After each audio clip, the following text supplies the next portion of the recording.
Also, And just sorry. No, you're Also, good. just for the record, I'm like 3 weeks out from COVID, and so I still great. have just a light cough. So I'm like occasionally I'm gonna have to either cough or like clear my throat, you know. So Don't sweat it. No, yeah, it's all right. All good. Yeah. Okay, so we started late, but we are here. So episode 22, Phillip Lietz of Aridsonly on Instagram and aridsonly.com.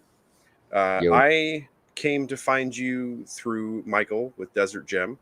Oh yeah, and for sure. He big time talked you up. So I started stalking through your social media, and it was super cool.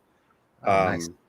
So with the podcast, man, I really just kind of wanted all of the other reptile nerds to hang out and listen to lizard nerds talk. Oh yeah. The podcast space is pretty full for people who are really, really successful with snakes. Mm-hmm. And I didn't really see a whole lot of super successful lizard keepers. Sure. Like everybody kind of has their own social media presence, but there wasn't a place to kind of group them together and find out what they were doing and how they were doing it. Yeah. A bunch of us do a lot of really similar stuff. And so I thought it was cool to kind of share those things. Yeah. And then, of course, going through social media, you have like some of the coolest stuff. And you have been very successful producing them. I actually put in the Facebook and YouTube little blurb about the episode on how I definitely wanted to steal your enclosure idea because it was super cool. I was really impressed by that. It was one of those things where like I saw it and I was like, I cannot believe I didn't think of that. Oh, dude.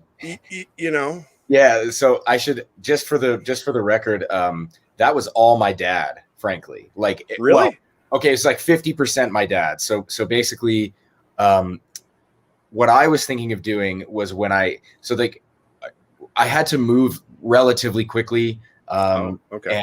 And there was I was moving into a warehouse to operate the business out of, and I was basically just trying to find some easier method of caging that wasn't heavy, expensive, you know, all those things, right? Yeah, for sure. And I was playing around. I was in the backyard at my mom's place, and I was playing because my dog and her dog are siblings, and so we were playing. We were having the dogs play together, and they were playing. And we have a big kiddie pool that we used to let the dogs play around in as a bath, you know, just like as this party thing in the backyard during the summer. And I was like, I don't know why I can't just stack up kiddie pools. So my original idea was gonna how like people will, like solo cups, they sleeve together. Yeah.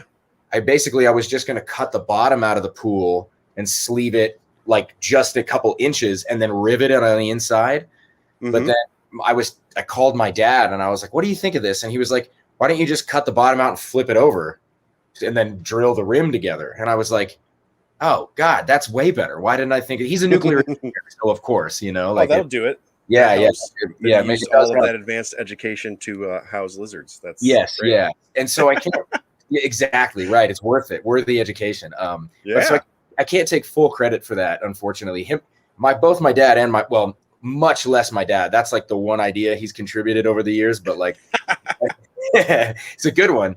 But my mom has been one of the people who just by accident gives me random, like there's one other thing that I use this, I really like this kind of, this is totally random, but I use this pond liner that's called Rock on a Roll.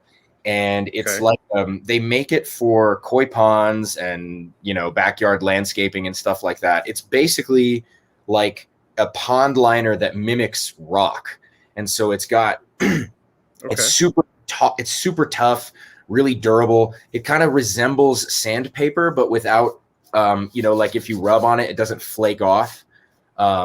It's really nice. And I've been using that as both, a bedding in some cages, and as I've been cutting big sheets of it and laying it across different cage features and furnishings for several years now. And that's another one. That's one that like my mom was the one who told me about it. She was like, oh, I use this stuff for my koi. And I was like, oh, like that's amazing. Why? How does no one else know about that? It's exactly what I want, because it's no dust. It doesn't weigh like 1,000,000 pounds, it's, like slate or something, but it does all of the things that I want it to do, as like a bedding in general. And then eventually started slicing it up and again, like laying it across stuff to kind of increase surface area, create more hides and things like that. So it's it's weird how ideas that apply to what we're doing can come from totally random things. You don't really think of that, right? Well, and especially a lot of those, at least with the fish hobby, some of the stuff that we steal from bird folks, they're a lot older than us. Yeah. And so people have been keeping aquariums for just so much longer. And it's one of those things that Herpeticulture Network on this show or the other shows, like I've heard a bunch of us complain about it, or like kind of talk about the hobby and how, we buy $2,000 lizards and keep them in $20 enclosures. And then fish people are the exact opposite, where some fish are very expensive, but for the vast majority, like they have a ton of wild caught stuff, or like goofy things that breed in the millions, like tetras and danios, and they're really cheap. Sure. And then it's this insane setup, and they're just, it's a different pet keeping culture. It is. And then we just kind of start stealing their lights and figuring stuff out. Yeah. It's so funny. I think that's honestly, I don't remember who I heard say that comparison first, because I've heard, as you said, I've heard a lot of people kind of echo that, and it's so spot on, but it is a little bit kooky, like I have to admit, one of the things I've been surprised by, that happened when I was relatively young in herpeticulture, but still happens every once in a while today. Just the other day, I posted a series of photos of the interiors of my cages, and then I coupled that with a video on Instagram, kind of talking about the way I like to think about cage furnishings and hide structure inside a cage, specifically for Uromastics. And to this day, I'll still get people who basically just try to knock me for using rocks. It's like wait a minute, you're mad that I didn't go to the store and spend $100 on a Zoom Ed cave. No offense to Zoom Ed. I like Zoom Ed. It's just like, why do you give a shit? Or I'm so sorry. Why do you care? Don't worry about it.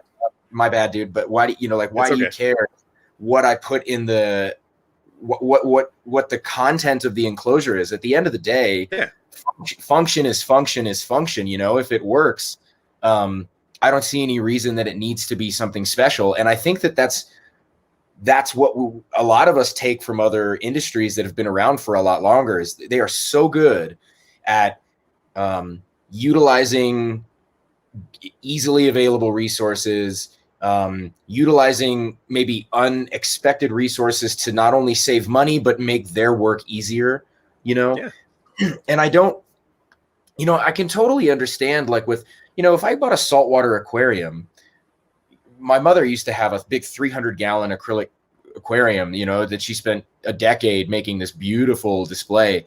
And that was one of the most beautiful things I've ever seen. It's a great thing to do.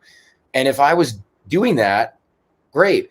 But people forget that, at least with the shop, I'm not making the cages to look good to me. I'm not the one I'm trying to impress. I'm trying to impress the animals. I'm trying to tune into what they're looking for in an environment. What are the things that are going to make them happy, make them comfortable, make it so they'll execute as many of their natural behaviors as possible and live as long as possible, as healthfully as possible. And it almost never, nothing has to be pretty by any stretch of the imagination. The animals couldn't care less, Well, that's like living in the Midwest for me. If you go field herping here, and people talk about flipping tin, that's garbage. Yeah, it's literally trash. Flipping over garbage, and it's like that doesn't look nice. Like, I went to graduate school in Kansas, and my professor was like, okay, so for this first thing for new students in herpeticulture and herpetology type stuff, We're going to go find copperheads and explain to you guys, so on and so forth, and how to, use tools for venomous animals and things. And like, oh yeah, awesome. Like professional stuff, Yeah. And with a real professional. Right. Yeah. We went to the county dump and flipped over a bunch of old metal, and it was full of copperheads, and we did a bunch of cool work, like professional stuff. Yeah. In the garbage. Oh yeah. Yeah. And it's like, we spent a whole semester building an enclosure in the natural history thing. Yes. And like, there was no garbage. Photographing grass of where this animal is supposed to live or whatever. Yeah. And you made us do all of this work. Yeah. And then you took us to the garbage pile to find the animal to go in it. Like, right. It's counterintuitive. Yeah. No, it is. I mean, I think it is kooky. I mean, the same thing can be said. I do a lot of herping in the American Southwest, basically like in Arizona, California, the western slope of Colorado, the plains of Colorado. So, putzing around all over out here. And I find more, when I go out here, like in the eastern plains of Colorado, I find more hognose snakes and bull snakes and prairie rattlesnakes putzing around by the railroad tracks, by big old, like beams of wood that have all just been laid out for 2 decades, sitting around flipped under boards that people have laid out there intentionally to lure snakes to that area. Of course. When I go out to the to like Arizona, you find chuckwallas in people's retaining walls that they built for their house. And like, I know a guy in Arizona who does like pool maintenance and repair and stuff. I think something along those lines. And he says that he sees chucks in the roofs of houses all the time, like in the roofing tiles of houses. And it's like, yeah, of course, it's perfect. I use roofing tiles in pretty much every cage. And it's like the lizards just love them. And I think, look, I've got nothing but love for beautiful naturalistic setups, ones that are indistinguishable from the, whatever native habitat the animal comes from, and have these beautiful displays and big cages. Like, that's one of the things I love about the Europeans. They really know how to just crush the enclosure game, like they're so far ahead of us in that regard in terms of just average standard enclosure. Right. But, that's all for us. That's the animals. I mean, the visual part of it, doesn't mean anything to them. They just want something that fits all of their needs, makes them feel secure, and then they're good. It doesn't matter. And I think that that's it's like other things in life where this should reveal to us, like the fact that you're going to find more copperheads at the dump than trouncing through the swamp probably says 2 things. One is the natural habitat is probably going to be harder for you to find them because they're better at using that, right? And it also probably indicates that the dump maybe creates an artificial abundance and ease of finding. But but possibly the thing that I think is important as for like captive keepers to take away from that is like our intuitions about what the animal is going to want aren't very good naturally. Like we have to. It's another way of saying be responsive to your animal. And let them tell you what they're looking for, give them many, many, many different opportunities to do anything and see which ones they prefer. Because the whole reason I set my cages up the way I do is because I've noticed over the years, like this is what they like more. Like most Euros like it this way, with hides that look like this, that are angled like this, and that they spend most of their time under, this one that's next to but not directly under the heat lamp, and it's it tends to, that's the one, and you can tell like there's weird, it's so bizarre, all the weird little things that you learn when you're observant, when you spend a lot of time observing your captives, and when you really like do your best to respond to them. Like one thing that I think is hilarious is how most lizards all have like excrete salt through their nose, they snort. Sure. Euros they do that too, right? Yeah. And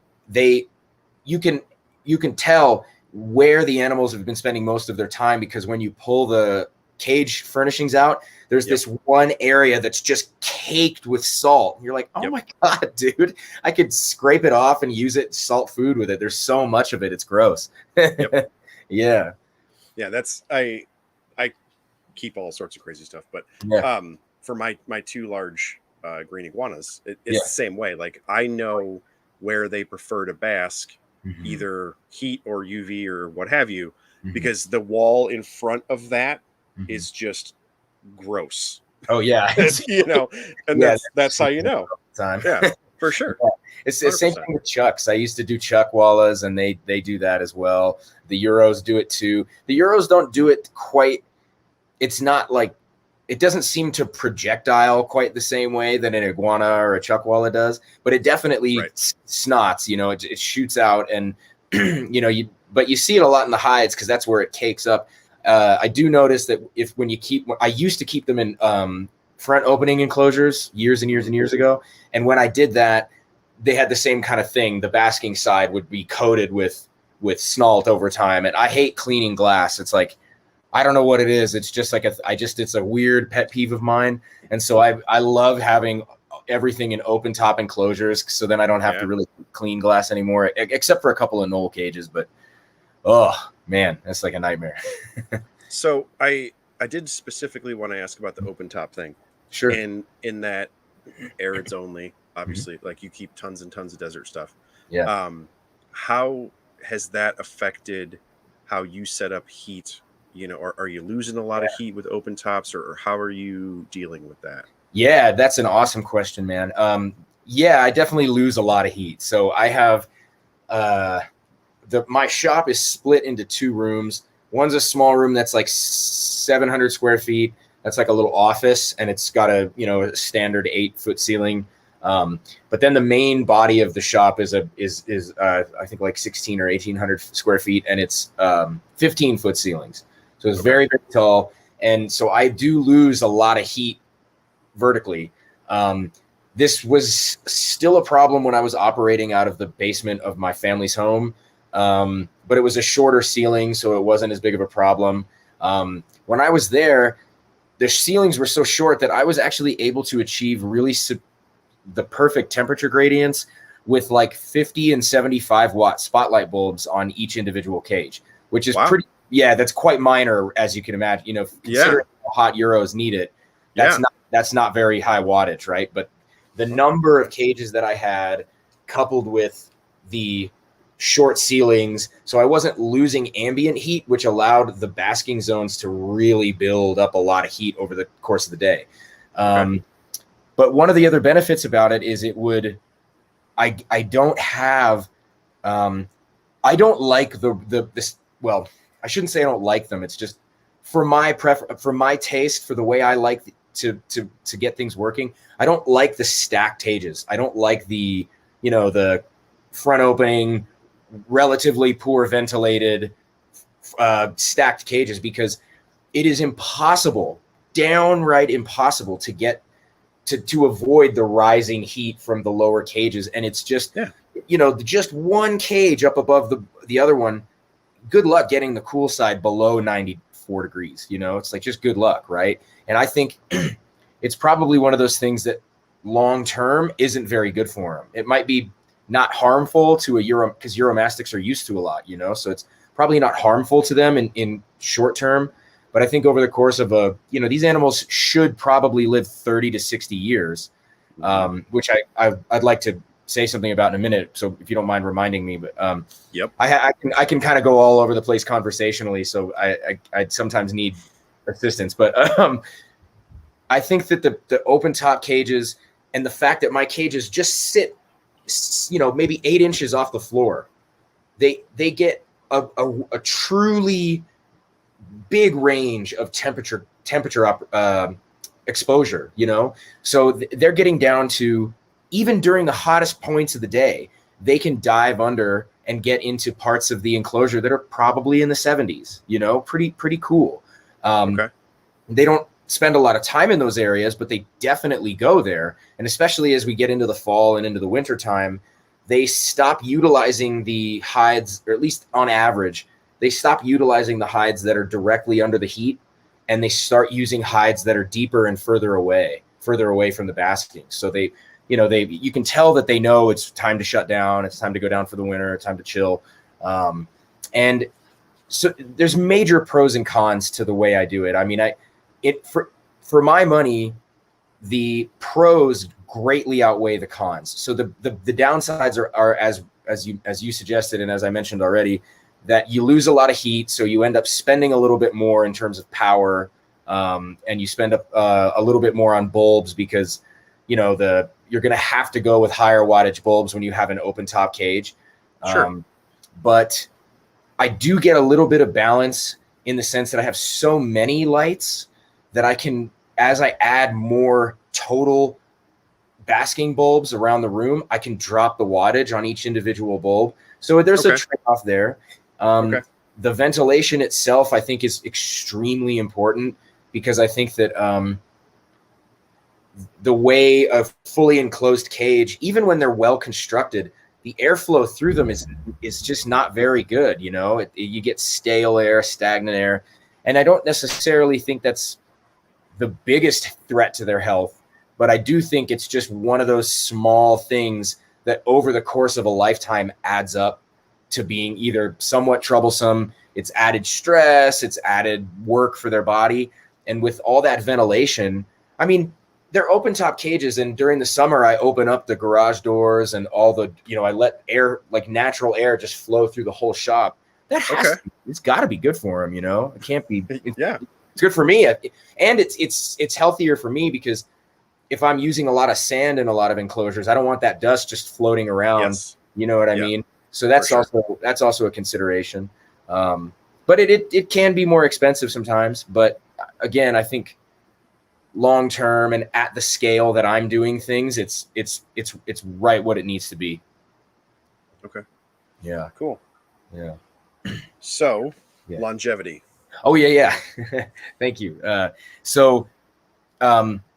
We still don't have any really clear, well-defined idea of how long Uromastics live, and we have some records, right? Like there was a Moroccan Uromastyx, aka Uromastyx nigraventris, that is recorded to have lived at a zoo in either Germany or the Netherlands. I think it's Germany, but it could be the Netherlands as well. I can't remember specifically, but the animal was something like 53, 54 years old when it died, and it was imported to that zoo as an adult.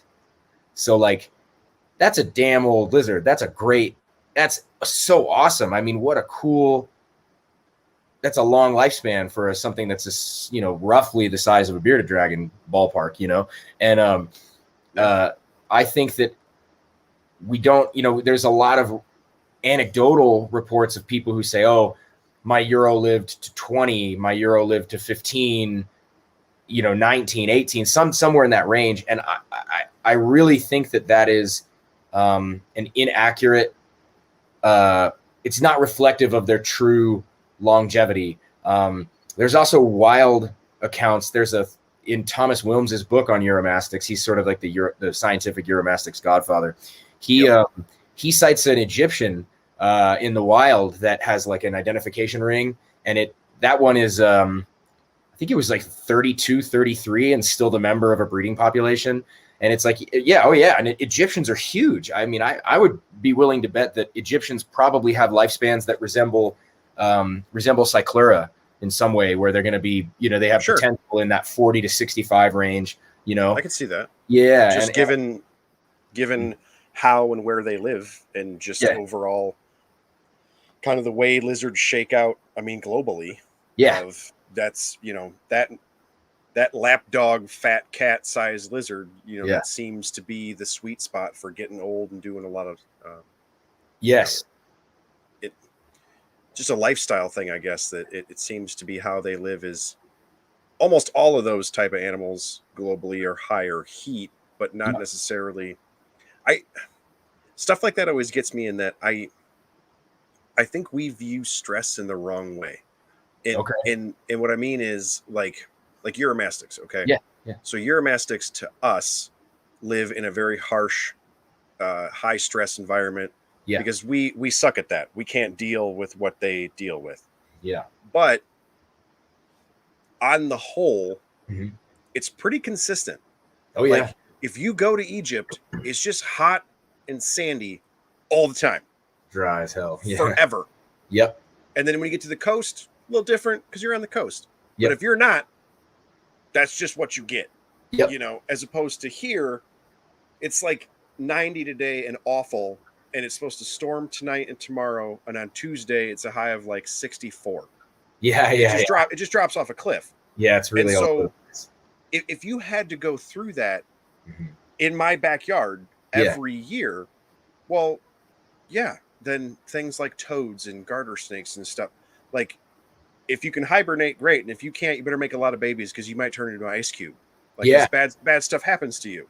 Totally. I just think it's something where, you know, on the Egyptian Cyclura, you know, Tenosaura, things like that, they're about the right size to pretty much eat whatever's available as far as greenery and little bugs and different things like that. Sure. They can deal with the heat.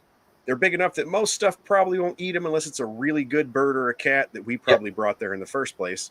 Yep. And you just deal, because it's just terrible to a naked monkey all the time. Yeah, sure. Yeah, no, I very much agree with that. And I think that, you know, stress as a topic is one that, I mean, applies to humans as well as reptiles, right? I think people try to make their Uro as they try to keep the stress as low as possible. And I think that certain kinds of stress, that's probably a good thing to shoot for. But there are certain kinds of stressors, you know, like we know about humans, for example. One of the reasons that plants are beneficial for us, right? If you're going to eat vegetables, if you're going to eat kale, one of the reasons it's good for you is because it has a mild stress response on the body, right? So that's the whole point of it, is those mild stressors in the right doses from the right sources at the right time yield downstream health benefits. And the same thing has to be true for our captive reptiles. Now, obviously, we don't know enough about exactly how much stress, exactly what kinds of stress. Right. But I do think that we have a lot of anecdotal evidence to say there's a lot of ways we are inadvertently stressing our animals in a negative way and not doing enough to stress them in a positive way.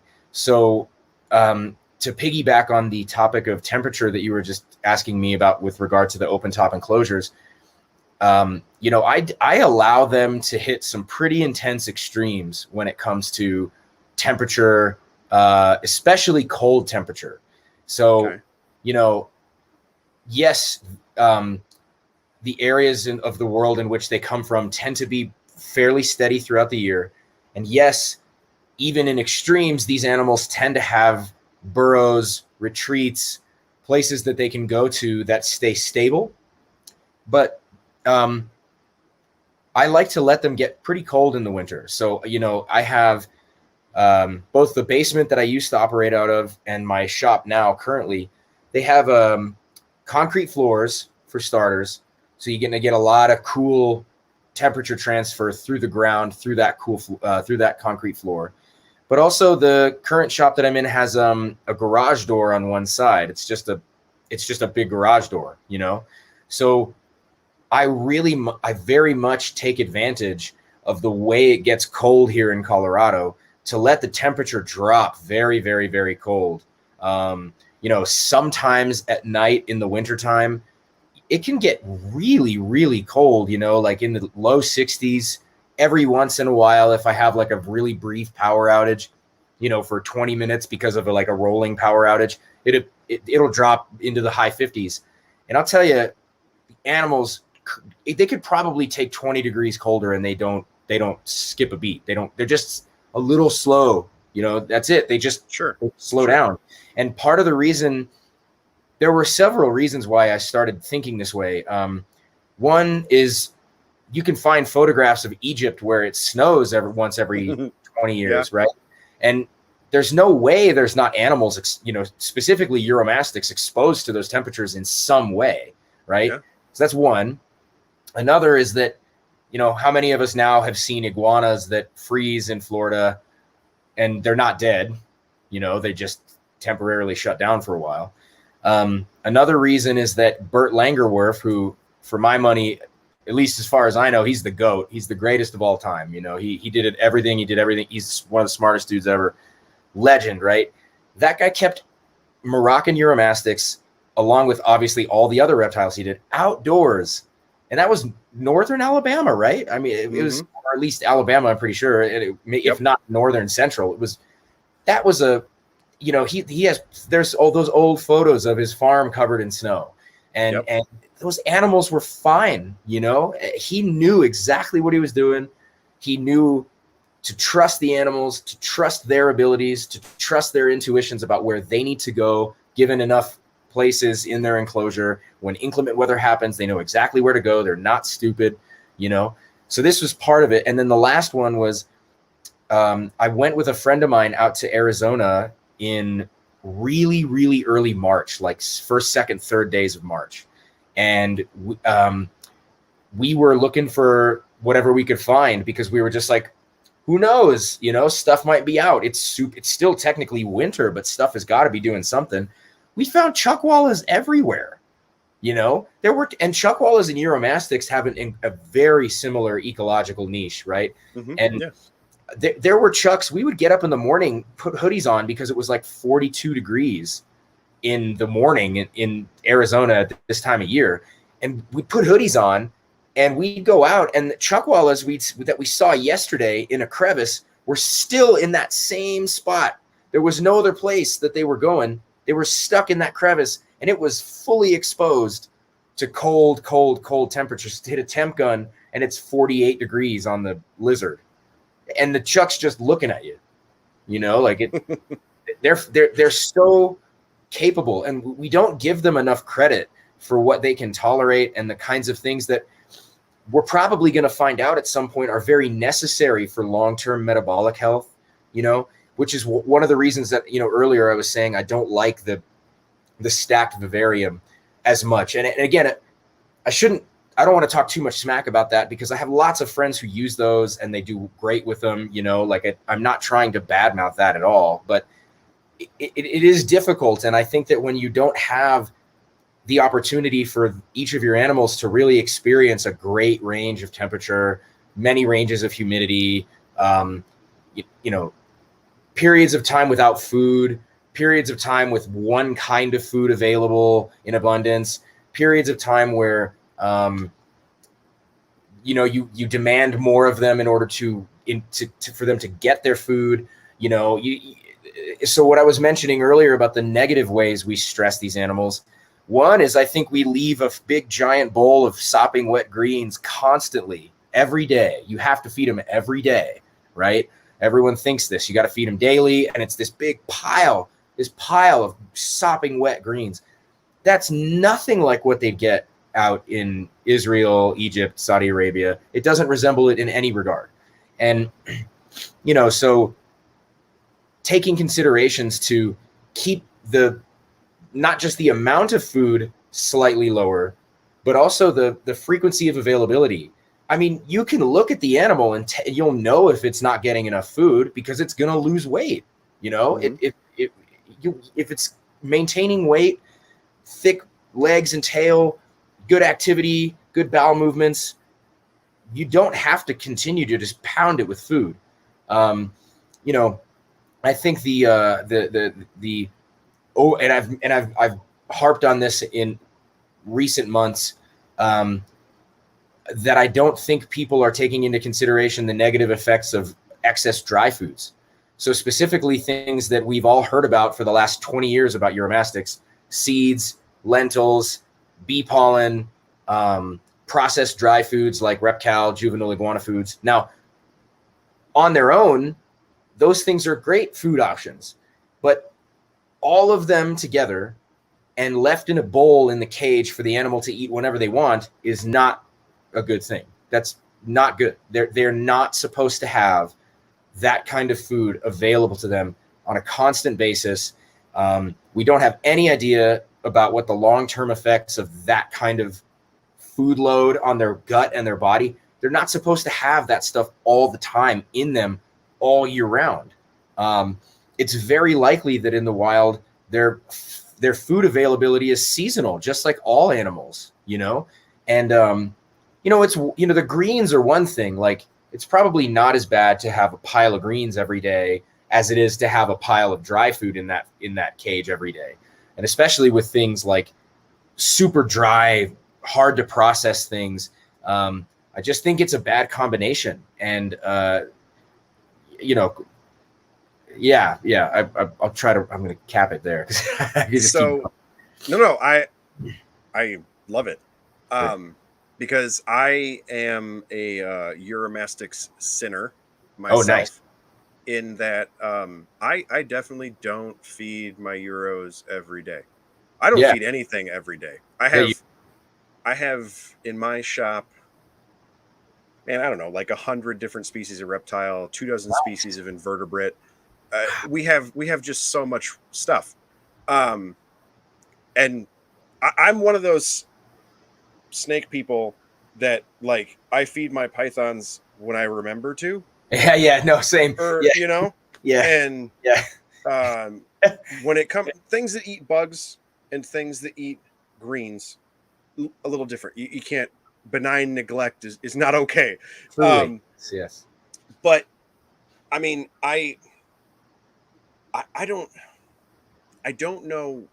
I mean, I do know some of the extent of where herpetoculture got it, but like, I don't know where those things came from, of people just losing their minds, of 6 crickets a day and 7 pieces of kale for the Uromastics or whatever. And I'm like, well, I went to the grocery store and greens and stuff were on sale, and it was the greens that are good for them. So I bought all of them. And fed every herbivore that I have. They all ate like madmen. They're going to poop for the next 2 days. It's going to be ridiculous. I'm going to clean it all up. And then like, maybe I'll put a bowl of dry stuff in there. And when that bowl's gone next week, they're probably not going to get any more for a while. Like, because they look fat. No, they do. I've never understood, like, especially for things that are herbivores, and insectivores helps as well, because they kind of process, I have noticed, in the same manner of they're very feast or famine. When you have insectivore monitors, they eat, they look obese, they go to the bathroom, and they look like you're an animal abuser. And I do. All of my Uromastics are a little bit thick, because they're captive animals and they're a little bit thick.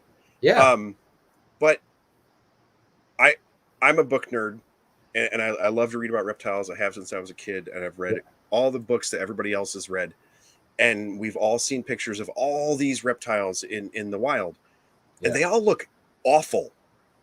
They look really bad. You think? Like, but like, if looking at it like a green iguana, and you see a picture of a green iguana in its natural habitat, unless it's a breeding bright orange angry male, they're not fat.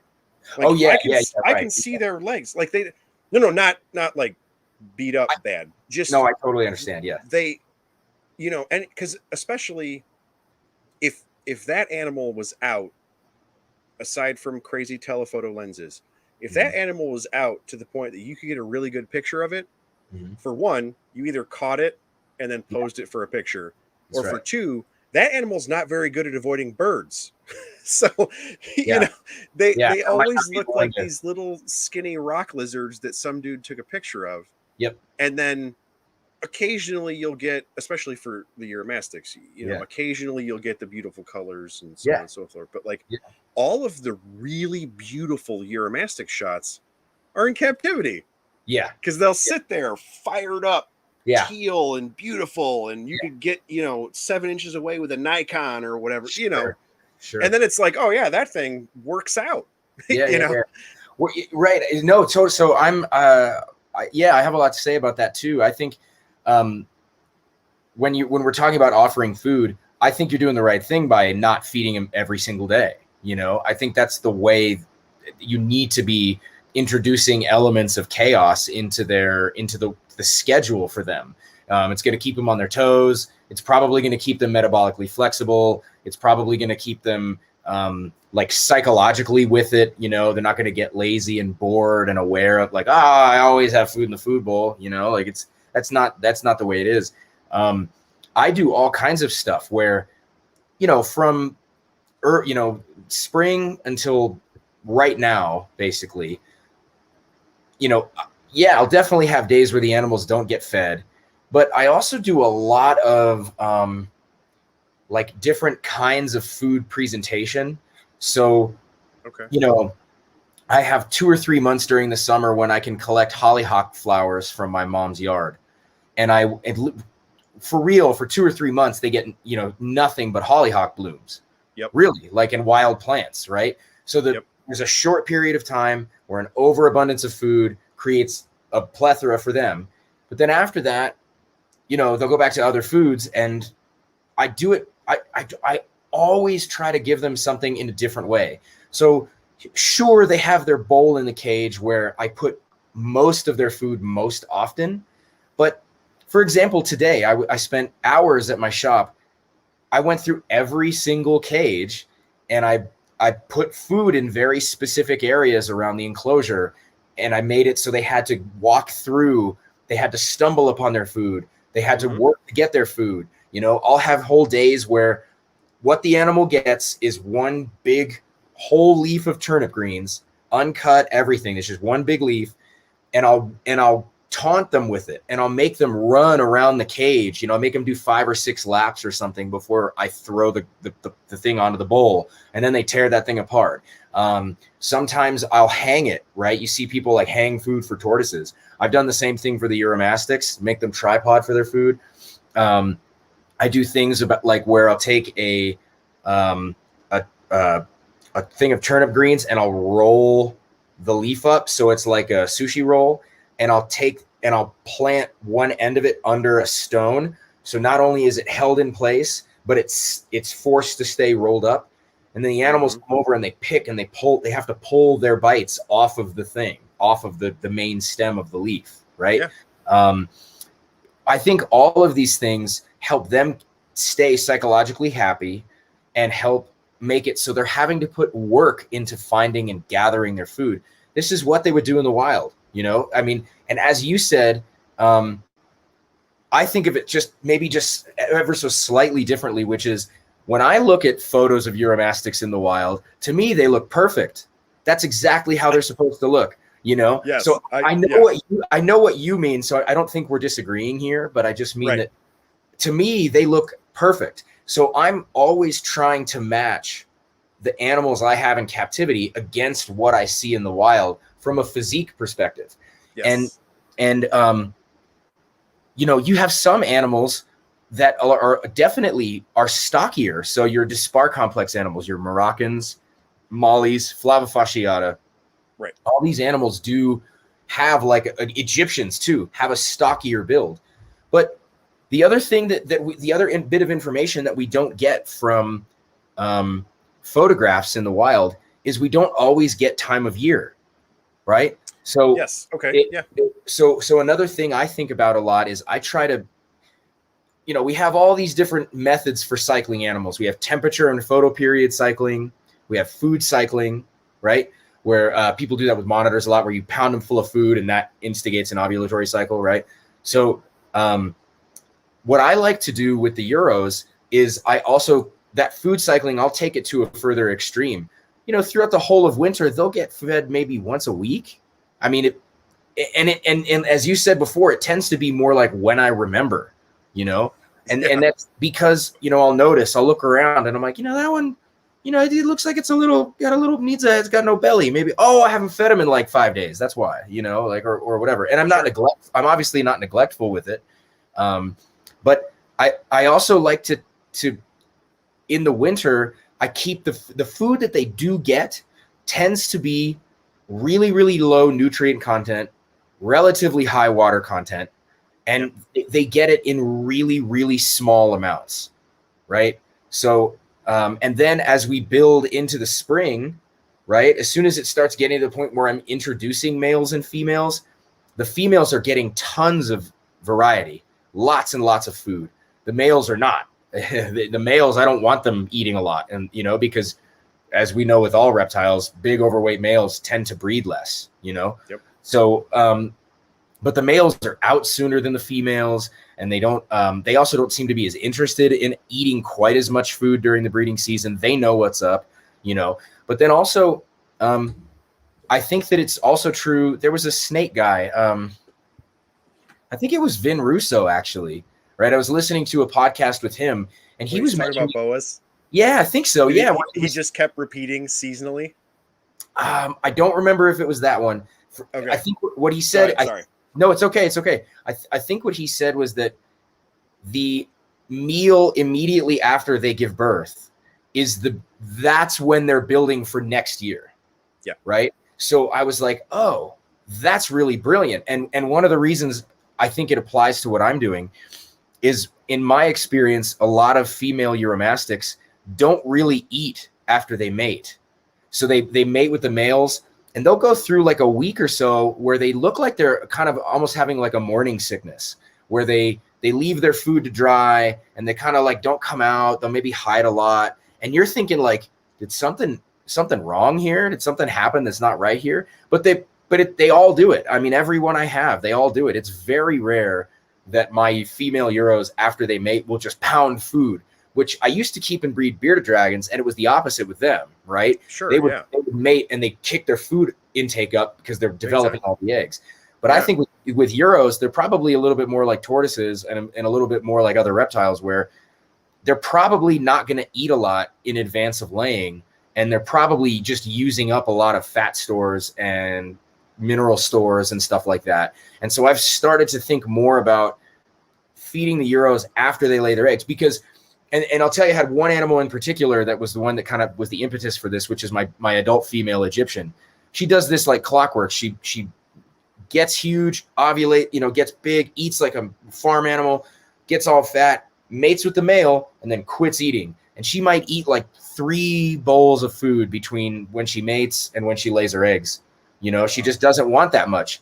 But the other thing is, after she lays, she not only pounds food, but she goes through a growth spurt. So it's like, because she's still, Egyptians get huge, right? So she's still not quite full grown, but well able to breed. And she'll go through a big growth spurt. She does it every year. And I see this a lot with a lot of the other female Euros I have, whether it's Moroccan, Ornata, Flavifasciata, all of them. They all do this to varying degrees. It's not every last one of them does it exactly this way, but it's, to varying degrees, they all do something like that. So I've started to think more about the meal that they have immediately after they lay their eggs as the more important meals. And I'm less worried about what they're getting immediately before laying their eggs. I think that's a more concise way of putting what I was trying to say. So I think that jives perfectly with what you were saying earlier on the right kind of stress per the situation. Yep. In that she mated. Yep. It worked. Yep. And now we're going to start building all this stuff, which is a pretty stressful process. Yeah. But we're using fat stores, and there's already a system in place. Like, I know how to make eggs. I know how to make babies. I use all of this. I do all of that stressful stuff. And then I start over to rebuild all of that. And then just in the process of rebuilding those fat stores and stuff, now my normal body processes of growth and things can happen and how they're quote unquote supposed to over the course of the year. Because I'm done with this very stressful portion of making more. Yes. Now I'm back on my regular daily channel, and I just keep trucking. Just get on. Yeah. I think that makes sense in that all of those things are individual, like pretty major stressors in the life of that lizard. Yeah. But when they happen in that order, all the systems are in place. This is pretty stressful. We're through it. And it just keeps trucking. Totally. Yeah. And I should say that I don't necessarily have, I'm not the I can be kind of a stickler. So I also, one of the things I do, I'm in the Uromastics groups on Facebook, and one of the things I tend to do is I tend to demand data from people. So like I can be kind of a stickler about this in a way that's, I think, is a good habit, but is maybe not the most cordial way of going about discourse online. Because it's like, and I swear I'm going to bring this back and relate it to what I'm talking about. But I see a lot of people who will make claims about what is and is not true about Uromastics, or like I've heard random crap like, oh, if you help them shed, it's like gonna make it harder for them to shed in the future. Okay, can you show me some literature on that? Like, do you have data about that? I don't think that's true in any way, shape, or form. But it's one of those things like when I get online and I say, hey, can you show me some data, right? And people will say things like, well, that's just what mine are like. I'm like, okay, well, but you only have like 2 or maybe 3, and you've only had them for like 5 years. That's not really enough time to say that this is something you can apply to all Euros, right? Right. Now, with what I just said about thinking that their more important meals are the ones that come immediately after laying their eggs, I don't have all the data that I have for that is purely anecdote. It's just my own experience. Now, in fairness, I have a lot more Euros than most people, so I have a lot of anecdotal data. So it's not, I'm not basing these things off of nothing. And I'm not a scientist, I'm not a biologist, I'm not a researcher, so I don't have the sort of like the scientific rigor or backup that comes with a quality education, that comes with a lab, that comes with microscopes and materials and things. I don't have any of that, right? I think when I say these things about Uromastics in particular, I'm trying to emphasize that I'm doing this in response to them. None of this is preferential on my part. I'm just trying to do the best thing for the animals and give them what I think they're telling me they need, and the more you keep, and over the more years you keep them, and the more methods you try, and that you start narrowing in on things that all of them seem to like. I think that what it's doing is I'm just honing a compass. That's all it is. I'm just honing this compass that is my interaction with these animals. So I guess, I don't know. I feel like I really have to point out that I'm not a scientist. So I can't say with pure definitive certainty that this is how it is, except maybe with some things, but but yeah. So my degree is in biology, and not in my initial day job, but I also work in healthcare and do some different things cool. in medical. So anyway, okay. You are a scientist. Okay. Because of the methodology you just described. Okay. So cool. What you just described is it's a big thing in healthcare of evidence-based medicine. Oh yeah. Okay. Of why you do what you do, mm-hmm. and why you get the results that you get. Yeah. And then especially in social media is a nightmare for it, because you always get the outliers and the one-offs of, my 2 Uromastics, I helped them shed one time and now they've never shed again. They have 17 layers of skin or whatever crazy thing. Yes. And inevitably, if you follow the evidence of those one-off outliers, they either prove to be an outlier in that they're not statistically significant because that guy really did have a 17-layer skin Uromastyx. Craziest thing you ever saw in your life. He also won the lottery yesterday. Right. It has to happen to somebody. Right. But the far more likely outcome in anything in the sciences, what you're describing is just doing a ton of experiments over and over and over again. Yeah. And then you are reacting to your results. That you're using the scientific method. Yes. In your shop. And sorry. No. And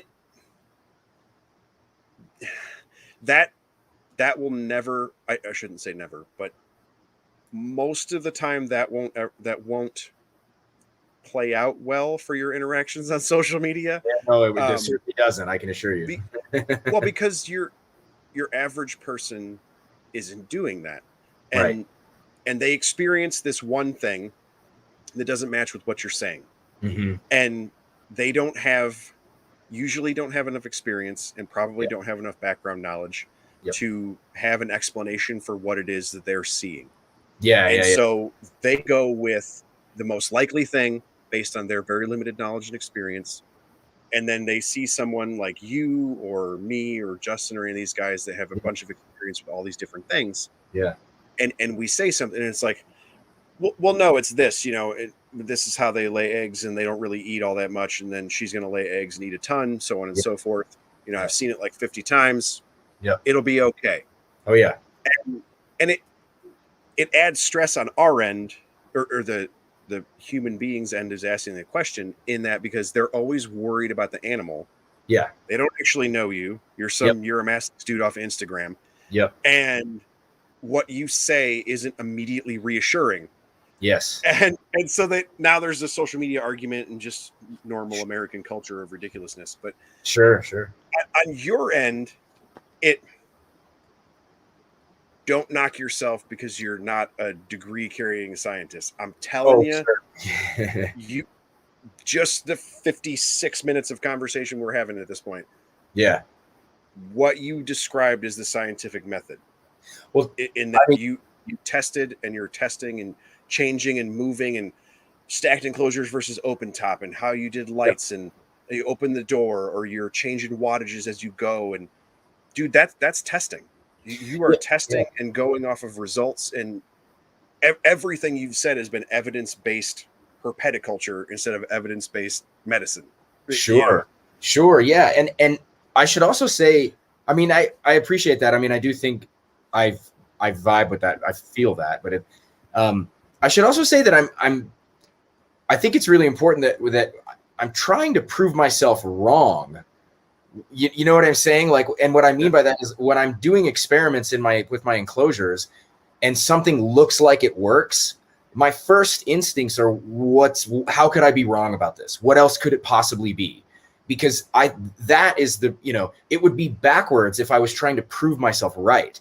We're excellent pattern recognizers. We are so good at finding ways to say, oh, this, and this, I did these 5 things and this happened, so it's gotta be the bee pollen I fed it. It's like, well, no, let's be very clear. There's countless variables in there that you are not accounting for. And until you account for them, in more than one animal, and in more than one species, and in more than one circumstance, we don't have a data set here. You're just talking, it's pure, it's just nonsense. There's no correlate, like it's not sufficient.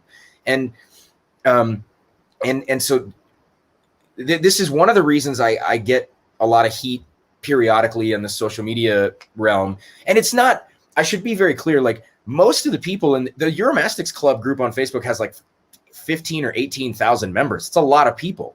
And most of the people in the group are really nice. Most of them just want to do better for their animal. Most of them are taking the advice that I'll throw out and that other experienced guys will throw out, and they'll take it to heart, and they'll try their best to pay attention to what you're doing, and they'll try to listen, and they'll try to repeat what you're saying because they trust that you have more experience. They really do. Most people are like that. But when I catch heat is when it's with it's like small interactions with people who are like moderately experienced, and they'll make a claim about something with their animals. And I'm like, hey man, like, I don't mean to be that guy, but unfortunately that's not, you're not, this is not your interpretation of this circumstance is leaving out a lot of things, And so you try to remind it and throw them back in there and say, well, you got to remember that this just happened in 3 of your animals, or the cohabitation thing, right? Like, I've been harping that, I've been going on and on and on in the Uromastics community that I think Uromastics are almost always best housed solo, just one per cage. Everything's easier for starters. You can eliminate extraneous variables, eliminate stressors. It's safer in terms of pathogen transfer. I mean, there's so many reasons why, and the reality is that the nitty gritty of the interaction between Euros is not obvious to keepers, and especially moderately experienced keepers, you know, not just beginners, but even moderately experienced keepers. There's a lot that is missed when you put two Uros together. There's a lot going on. As soon as you've got two together, you have to pay a lot more attention to what's going on in the cage all day long, not just when you're there before and after you go to work. You know what I mean? Like, there's a lot going on. And so, you know, people will post up stuff in the groups and say, in case you're wondering if Uros can be housed together, here. And it's like a photograph of 3 of their imported Saharan Uromastics. They're all in a cage. The cage is too small. They're keeping them on carpet. It's a bad basking spot, and they're all piled on top of each other. And I'm like, dude, no, like, I'm sorry, but what you're doing is the equivalent of fake news. You're spreading information that is purely speculative. You don't have any backing for this. There's, you know, and so you go on there, and then you're the jerk for putting down someone on their post. Like, I'm the bad guy. And I'm like, I don't think so. This is a really weird question in the middle of the podcast. No, it's for it. You're wearing a shirt that says "Fight to Win." Yes, sir. I don't know the context of that. Yeah. But do you do martial arts or anything like that? Okay, yeah, I've been practicing Brazilian Jiu-Jitsu for 14 years. A little bit of wrestling and judo. Okay, then this will make sense to you. Okay. Yeah.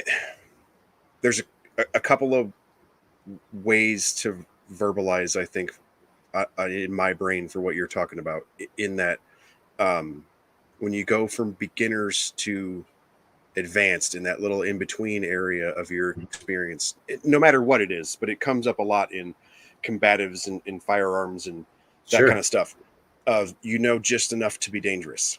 Yeah.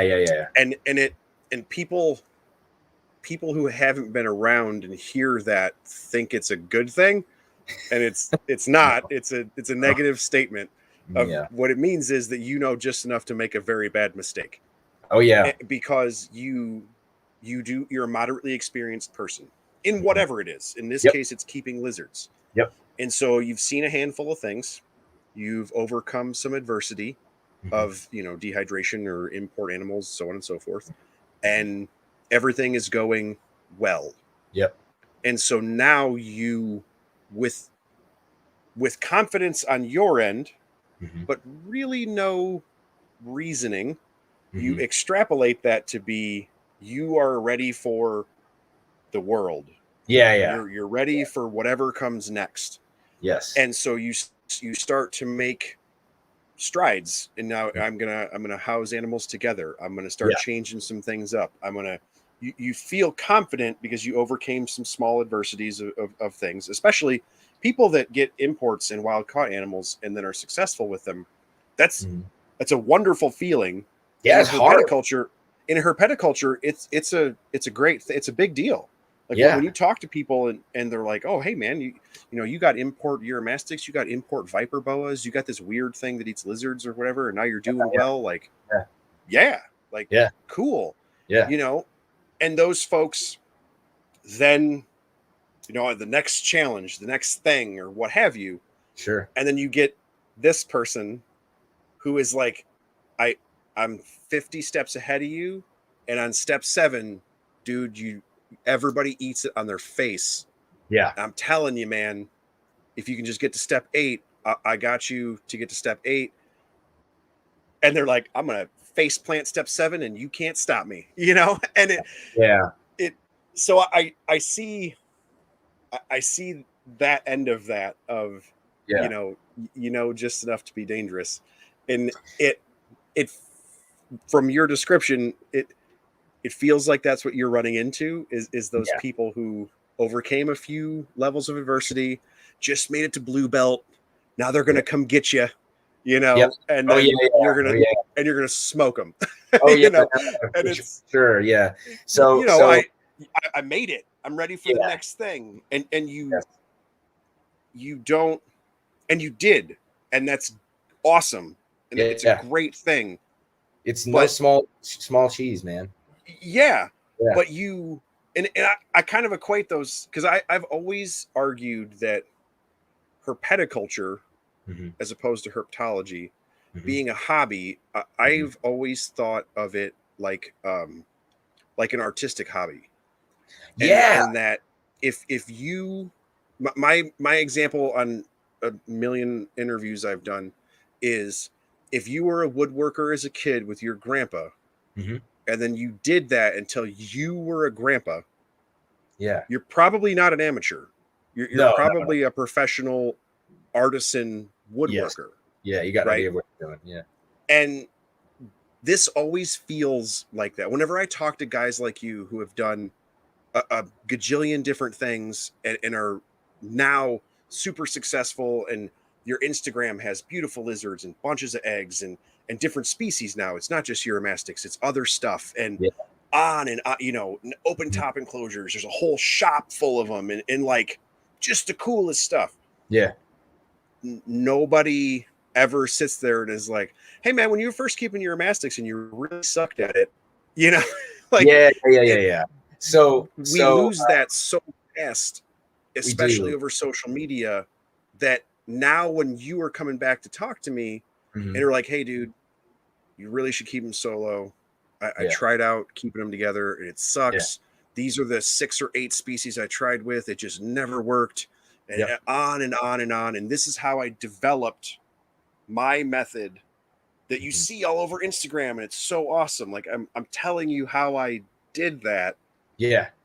And this person is like, no, man, you don't understand. I wormed it. I got it hydrated. I know what I'm doing with Uromastyx. Like, I'm ready for the next step. You know, and it's that always constant argument. It's a lot like so have you heard of this have you heard of the Dunning-Kruger effect? Yes, absolutely. I use that example all the time. Exactly what it is. It is the Dunning-Kruger effect. So I try not to blame people for that. I mean, I do get frustrated regularly. Don't get me wrong. I get upset. I really do. But I also understand that. So it's a lot like martial arts. That's a great analogy. You know, people come in and train with me now, and they, you know, they're a blue belt, maybe a purple belt or something. They come in, they get smashed, and then they're like, you know, like, must be nice, or like, you know, I can't believe I'm not doing this. And I'm like, dude, it's not like I started this way. You know what I mean? I didn't start as a black belt. Like, I started getting beat down all day, every day for years and years on end by the same people with not just the same people, but the same 3 submissions, the same 3 damn submissions every day for a decade, you know, and the same people doing it over and over. I've been in that gym. Haven't we all, you know? And the same is true of the reptiles, you know, like it's not like I can't make mistakes. I mean, I make mistakes constantly, you know. Hopefully, I've said this before, but I hope that the way I'm doing things 20 years from now, I hope that it doesn't resemble what I'm doing now frame for frame. I really hope that I'm doing something very, very different. I mean, I've said this before too, but you know, there's that quote that the mind is like a parachute, that it only works if it's open, right? And I feel like that's a truism for so many different reasons. Like you mentioned that my Instagram is full of lots of different reptiles now, and that's true. I've been working with Euros primarily for probably 20 years. I'm 34 now. I got my first Euro before I could drive, you know, and I kept him for something like 10 years before I ever bred anything, you know. And I think that in itself is kind of rare nowadays too. Yeah. You don't see that very often, you know. And I really failed over and over and over again. And I there were times when I got out of stuff and then got back into it. And I mean, I did it so many times. And but the stuff I've kept throughout, you know, I've always worked with other things. You know, I spent 7, 8 years or so working with collared lizards. It bred, I think, 6 different species of collared lizards over multiple generations. I love those guys with I still love them to death. If it wasn't for like legal weirdness, I'd probably work with them to this day. They're just so perfect. They're great. But there were things I learned catching, keeping, and breeding collared lizards that I can apply to Uromastyx. You know, absolutely. There's stuff that I've seen the way the guys do Gila monsters, the way they incubate their eggs. There's a guy who incubates. I think it's I don't know if it's Doc Seward or I don't remember who it is, but somebody he puts like a dry deli cup with dry perlite, the egg in the dry perlite, and then sets it inside like a wet ring of perlite, and it's the air humidity. It's basically like sim containers, right? It's suspended incubation. I was like, that's a great. I tried it on Euros and Chuckwallas for a year or two, and it worked great. I don't do it anymore, but I was willing to experiment, and I still, right now, I've got stuff. I bought a bunch of pairs of imported Saharans this year, and I think I had eight or nine animals, and I lost 3 of them. And it's not like I don't know how to take care of an import. It's not like I haven't acclimated and bred hundreds of imported Uromastics. There were still animals that I could not figure it out. I still couldn't get it. They died, and it was my bad. It was my fault, right? Like I did something wrong clearly, and they didn't thrive as a part of it, and they died, and that's on me. And but you have to be willing to go out there and try stuff, be willing to make mistakes, and then understand that except in those cases, except in the cases of real, animals that are right on the edge, if we're talking about healthy animals, you can try stuff for a long time and it's not going to hurt the animal, For sure. Yes.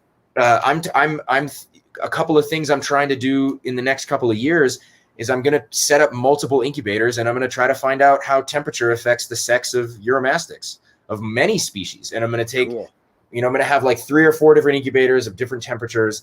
I'm going to take clutches, of 20, and I'm going to split them into 3s. And then I'm going to hold on to those animals long enough to see what kind of ratios come out from this. I'm going to try. It won't be a perfect experiment, and I won't have it exactly as it ought to be because, scientifically speaking, because it's going to take me years of doing that before I can say, all right, across 500 ornates. Sure. Yeah. They're going to lean more male if you incubate them at 88 instead of 93. I don't know. It's going to be a long time, but because there's so many questions, there's so many things about Euros, not even just Uromastics, reptiles as a whole. Any one species of herp in the trade, there's so much we don't understand. Even the ones that are so commonly kept, right? Bearded dragons, leopard geckos, crested geckos, ball pythons. People have figured them out for captivity, and that's a beautiful thing. Some of the people I admire the most, that's what they work with, right? The most common animals around. I love it's awesome. But they're also, those are the people, it's like their methodology that you really get interested in. What I love about watching old YouTube videos of Bert Langerworth's farm was the hitting the pause button and looking at the way he set up these pens and just looking at it. Like, you can gain so much just from that. If it wasn't for the social media that I was complaining about earlier, there's so many things I wouldn't have learned, so many people I wouldn't have encountered, so many different kinds of really amazing things. And I think that sometimes this is lost on people. There's so many things that you can really garner just from watching what people are doing. What's that old saying? Like, intelligence is learning from your mistakes, and wisdom is learning from other people's mistakes. You can apply that to social media, right? If I watch what, Ron and Heather are doing down in Florida, Ron St. Pierre and Heather Moyer, right? Or if I watch what the Dover, Josh and Tracy are doing over at Phantom Dragon, or if I watch what Tom Crutchfield's doing down in Florida, or I guess a lot of them are in Florida, but just watching what those guys do is so much fun, and it's so cool to watch what people are experimenting with, what they're succeeding with, what they're failing with. My friend Camille Hammers over in the Netherlands, he's a Euro. He's been doing Euros way longer than me. He's one of the guys who helped me get better at what I'm doing with him. I love watching what he's doing all the time because he thinks about it way differently than I do. I like watching amphibian guys. I've mentioned this guy before. I forget his name off the top of my head, but on Instagram, he's at Indicator Species, and he's like those fire newt. There's a newt, and then also those little purple psychedelic frogs. I'm super ignorant of amphibians, so everyone bear with me, right? But it's just watching the way he's doing it, and the cool methods that these people are using. I mean, it is just mind blowing. It's such a beautiful thing. So much fun to be a part of this industry at this time with so many cool people doing so many interesting and innovative things. Oh man, like what's in 50 years? Nothing. What we're doing now isn't going to resemble what we're going to be doing in 50 years. All of us, every one of us, it's going to be so different, you know? Well, and that's the thing is we kind of luck out right now in that. I mean, look, half the people in the chat right now are people of the kind that you're describing. Like so Ron St. Pierre was just on the Monitor podcast for the NPR folks, and then he'd been on NPR in the past. And a big part of why, other than he's a pretty funny dude, but like a big part of the reason that people want to talk to him is his problem solving skills and how he approaches the weird issues of keeping reptiles outside, mostly for him. Yeah. That's the unique thing. Like I don't hardly keep anything outside because I live in the Midwest, and so his setup is super different than me. But just hearing how he works through problems and almost all of his stories and anecdotes are, oh, this thing didn't work, and this is what I thought was going on, and how I fixed it, and so on and so forth. And that's why people keep interviewing guys like him. Is because those guys are in, the NPR guys are in Pennsylvania, and so they have these weird issues with the winter there. I've got 4 full seasons here. And how our unique problems. Ron probably couldn't really help me all that much with Illinois winters, but if I listen to him, oh, this is what I did for a hurricane and how I got it down for the water and so on and so forth. Like I can sort of start to try and work my own thought process off his track. Yeah. And I mean, like Eric and Eddie, when I talk to those guys, those are the same type of people of just that weird approach to problem solving. Not weird, like in a bad way, but like, no. It was just it's you hear them talk about something and hear, oh, this didn't work, and I was trying to do it with this lizard, and so I just thought I'd talk to my dad and flip over this pool. And you're like, oh, awesome. Yes. And then you combine that with being here and now. Yeah. And actually, I wanted to go back to this part to talk about earlier when you talked about longevity. Yeah. You combine, Ron and you and Eric and these different guys with all of the stuff that's available to you now. Yeah. Of you run into this host of problems. Now you have LED UV. You've got, mini halogens. You've got just, all of the different thermostat programs and all of the different things that are available to you to where taking these folks' problem solving abilities and giving them modern equipment. Like, yeah, man, dude, in the next 10 or 20 years, it should be a ridiculous leap forward for us. Kind of on the same scale of when the fish folks, when they got LEDs, it changed their game entirely. Totally. We're catching up because we had to wait for the UV thing, but like it'll be such a big deal to have guys that are as far into it as you are, working off of the things that were available to you 15 years ago. Right. And now I can just send you a pallet full of brand new, like you can just go on Amazon and order half the stuff. Yeah. And so it's kind of a double-edged sword, and then it makes it easier for people who also aren't as experienced. But for people that have tons of experience, to add the ease of technology should be amazing.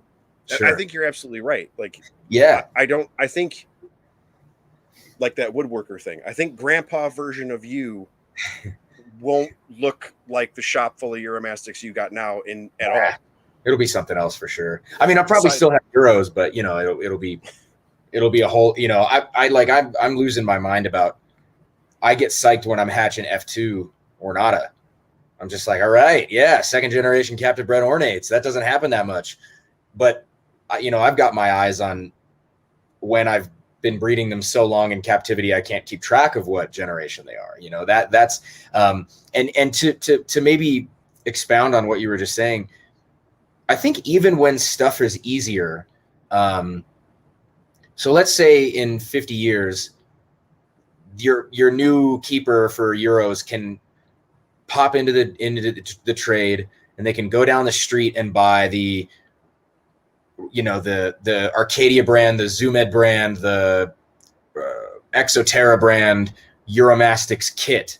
Maybe they can do that. Let's pretend that they can do that. And then the kit is actually a sufficient kit, let's say, and it's got everything they actually need, and it's got a book and, all this stuff.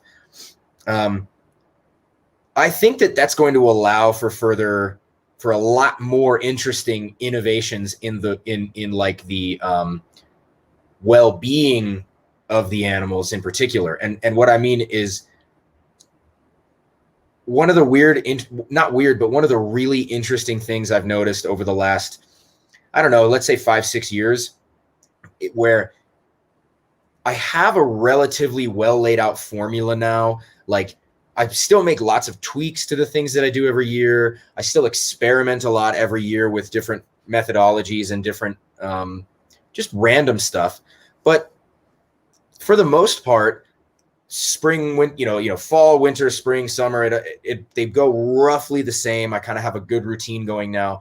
But what that's allowing me to do is it's allowing me to notice stranger things on the day-to-day. So I don't feel like I'm getting a lot of new insights at this point in time about how best to care for them. Or, those insights still happen, but a couple examples. When I switched to the pools, I noticed that, I stretched, I've got my UV sitting across the cages, and I noticed that the animals were, there were some animals that you could hear the difference because the way they scratch on the pools, it's loud. You can hear it, and there were some pools where animals seemed really content and really comfortable, and some pools where I'd get in there at 9:30 in the morning, which is pretty early, and I'd hear 3 or 4 animals just frantically going at the side of the pool, just trying to climb out. And and it was like, well, what's going on here? Like, why is this happening? And it's led me to realize that some of the animals, what they can see, it makes a huge difference on the way that they feel comfortable. So some of it had to do with orientation and what they could see outside of the cage, and some of it had to do with the way that the interior of the cage was set up. Because I figured this out because you'd go in and you'd rearrange the furniture, or you'd add something, or you'd take something out, and instantly the animal would calm down, and it's not hitting the sides anymore. It's not pacing anymore. It's not, you know what I mean? So you start to pick little things like that out.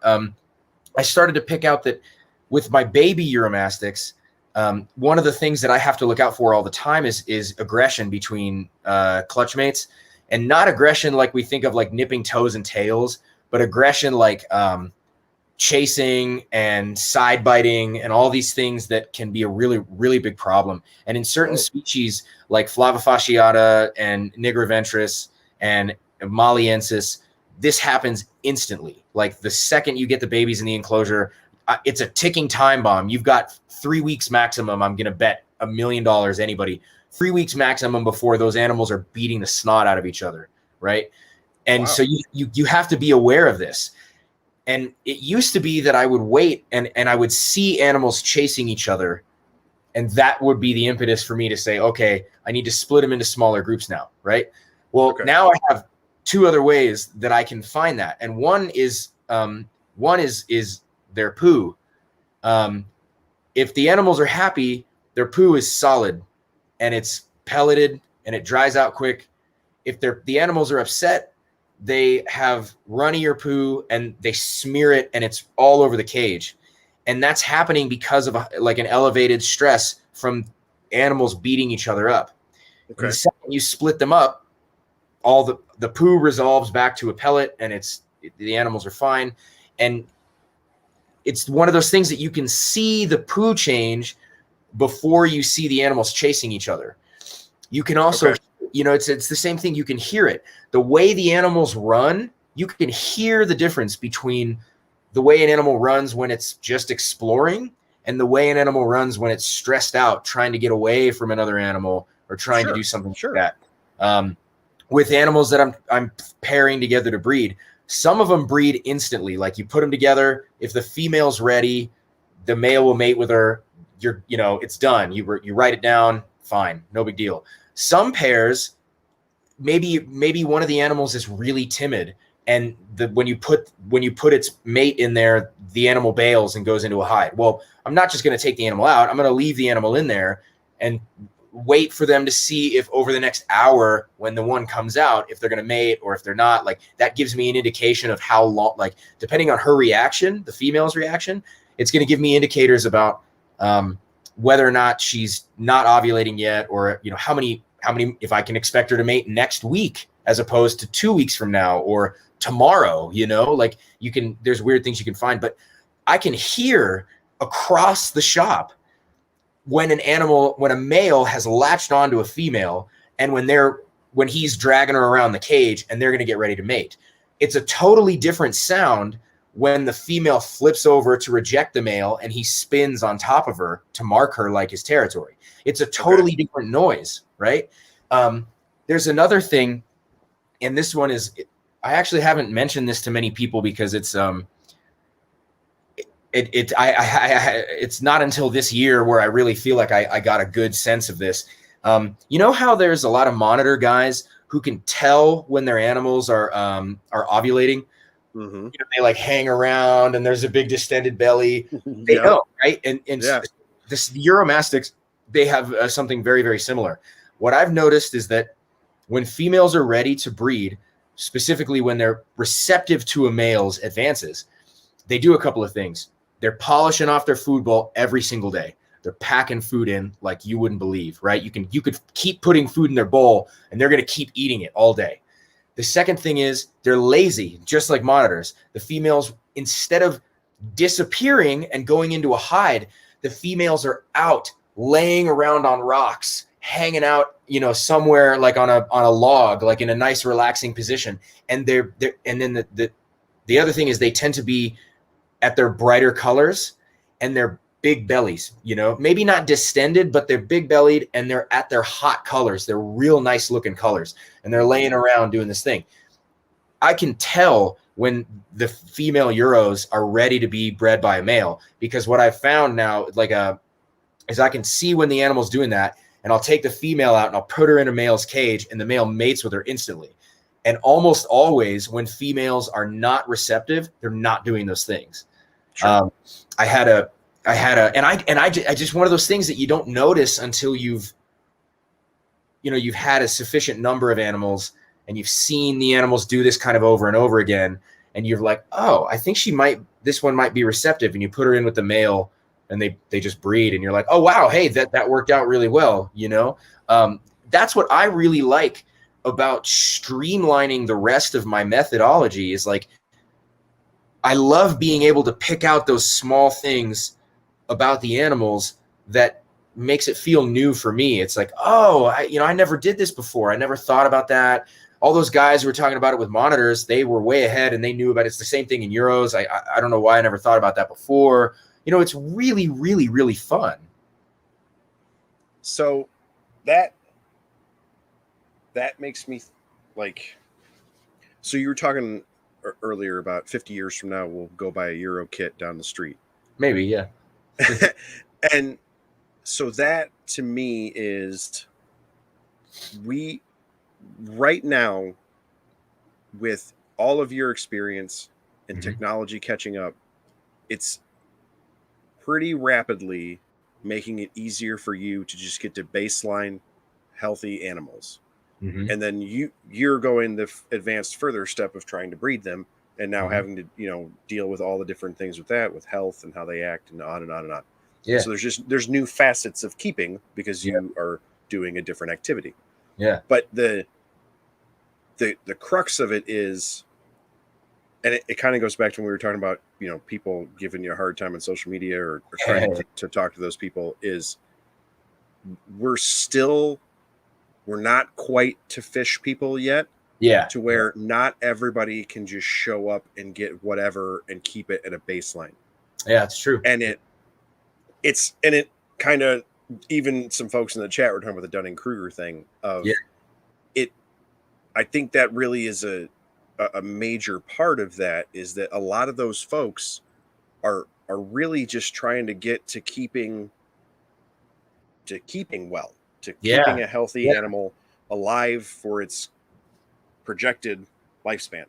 Sure. And then because of the way social media is, then they have access to a person who's done that for 100 animals over a decade, and is like, well, not the problems and stuff that I'm looking at and things I'm observing and the questions that I have aren't in the same galaxy as the questions that you have, because I did all that, and now I'm trying to figure out if my lady Uromastyx is making herself available to the man Uromastyx down the street. You know what I mean? Because for monitors, like, dude, that's what it looks like. It looks like she's putting the goods out for show.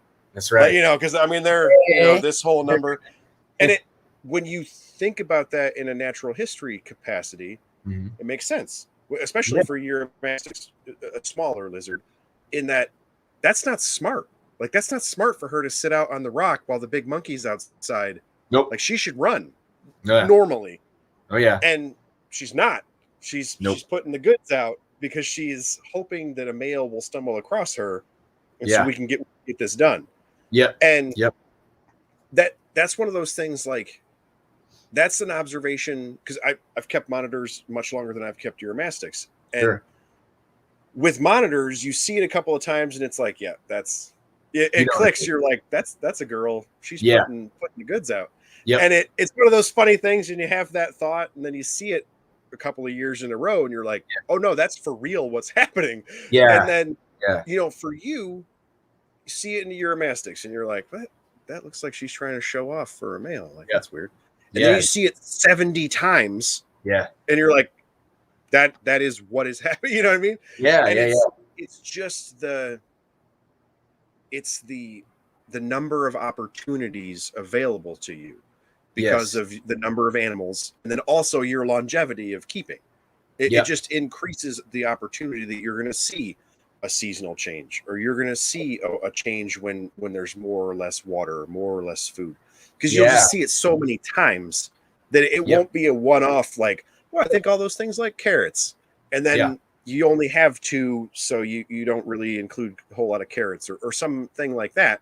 Whereas for you, you know, you got to buy enough food for all these lizards, and then you can look at your grocery cart and be like, there are no more carrots. Like, and it just keeps happening because your opportunities are so much greater than a person who only has a few for just a few years, you know. Well, and I truly love sharing that stuff, you know. There was one thing I figured out this year, well, not figured out, but an observation that myself and a few other breeders made over the last several years that we decided to actually let people know about, because we feel like it's solid enough now, is sexing baby Uromastyx, specifically baby Uromastyx yemenensis. So I should say that all baby Uromastyx, except for yemenensis, I think, at least all the ones I've bred, they're basically impossible to sex accurately until somewhere around 4 to 6 months. And even then, 4 to 6 months for a few specific species like Ornata, Thomasii, Egyptian, right? Other species like nigraventris, flavofasciata, maliensis, princeps, these animals are going to be virtually impossible to sex until they're more mature, you know, because they change all the time. Both sexes show a lot of secondary sexual characteristics. So they have hemipenal bulging, pores, head shape. All of these things will just, they won't be uniform. You know, you'll get males with more or less, females with more or less, and it's really difficult. But with Uromastyx yemenensis, they actually appear to be sexable almost at birth, because they're one Uromastyx where they don't have proper femoral pores. It's not like a big zit looking thing with wax that shoots out of it, right? It's Okay. They have false pores, so they're basically enlarged shield-shaped scales that are in the row where the pores would normally sit, and the males secrete a pink wax that just sits on it. It almost looks like fungus is what it looks like, because it just sits on the surface of the scales, and it's just a pink wax. And as they mature, that pink wax secretion spreads up their chest, and it's a little bit on their belly and on those false pores. And that's just what happens. But they do that from the jump. They'll do it from almost at hatching. And now, this is all of my clutches of Yemenensis have shown this.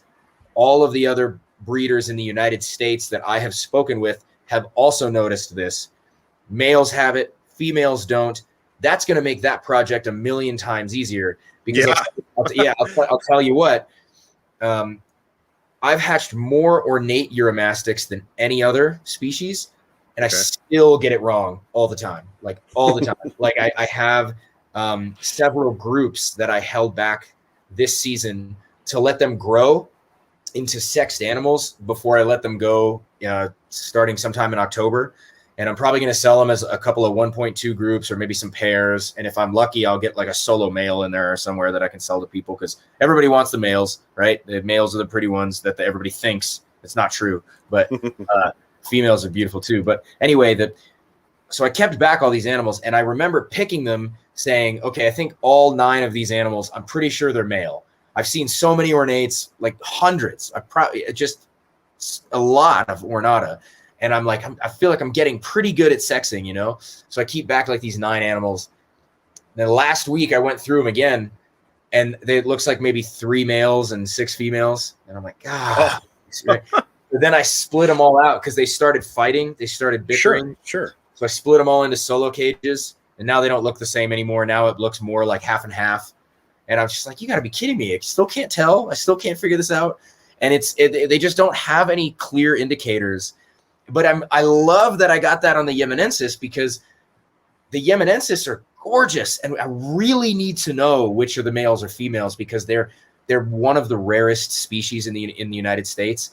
Right, and it's really important, not only for my projects, but for the people who I'm sending them to make sure that we get exactly what we send them, And it's nice to not have to keep them for 6 months before I can tell that, And I'm telling you, I scour every one of those babies that hatches every single year. Every time a clutch hatches, I look at them, and I'm looking at the vents, and I'm looking at their heads, and I'm looking at everything. I'm trying to think, something's going to stick out here. There's going to be some kind of damn pattern that tells me that this is a male ornate and that's a female ornate, and I can know. And it's just nothing. There's nothing doing it. It's so not a thing. And it bums me out, because I just the other thing I really love about those ornates in particular is watching the way they develop. The ornates go through this really cool color development thing, especially young males. When they're starting to show some of their adult coloration, it all starts in the head and like the neck and the front arms. Man, it's just such a beautiful high contrast thing. They start getting a little bit of blue around their chest, a little bit of blue on their front arms right here, a little bit on their cheeks, maybe a little bit on the top part of their shoulders, just a little. And it'll start there, and then it's almost like over the course of 6 months, it just bleeds into everything else. It's such a beautiful process to see them gain all this color. You can almost watch them get more colorful. It's really nuts. It's like it comes on so quickly once it starts anyway. And sure. But then it's even weirder, because we were talking before about questions that I want to answer. Like I was talking about the temperature, sex determination stuff. Like I want to know if that's a thing in Euros, right? The other thing I want to figure out is how ornate Uromastics inherit their color. I mean, I want to find that out about all Euros, right? Because some of them, it's so not clear how they do it, right? You think the common example that people give is Saharan Uromastics. They come in two color forms. You have the orange and the yellow. And sure, people think that if you breed an orange to an orange, you're going to get all orange babies, or yellow to yellow, you're going to get all yellow babies. And that's not true. You can get any number. You can get half and half. You can get mostly all orange. You can get all orange. You can get one orange and all yellow from 2 orange parents. I mean, there's so many ways it can happen. I had a pair of blue Uromastyx Thomasi that bred for this year would have been like their 10th year of breeding, and they've always produced blue animals. Last year they hatched a green one, and I'm like, how did that happen? Like, what? Why? Is this a temperature thing? Is this random? And is it the same across all species, or is it each species has their own quirk about how they inherit color, right? So, okay, as I mentioned, the Ornata get that blue on their face and their cheeks and their chin. If they're going to be a green Ornate, they don't develop the same way. They may get that blue initially, but then as they hit their 2nd, 3rd, and 4th year, the green spreads and starts to take over, because I think the blue is first to develop and then the yellow follows up. So then they mix and then you get the green, right? But you get some green animals that go through a totally different kind of color development where they get no blue, they get really, really yellow, super yellow, and then all of a sudden some blue comes up underneath it, giving them the appearance of green. And it's like, why? What is, because there's some stuff that is going to be obvious, right? Lighting, sun exposure, diet, all of those things are going to have influence on color to a degree, right? Sure. I like but you mentioned. But to actually manifest that color in their skin. Yeah.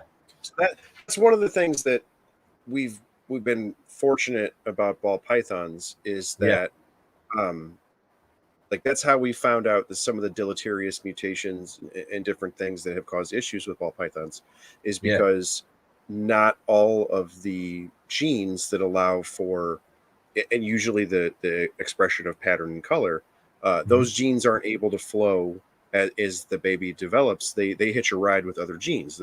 Things are paired up. And so if you whatever gene causes, like a spider for a ball python, it hitches a ride with a neurological gene, and then we start to have issues there. Like the lemon frost or enigma leopard gecko too. Yeah. And so that makes that even weirder.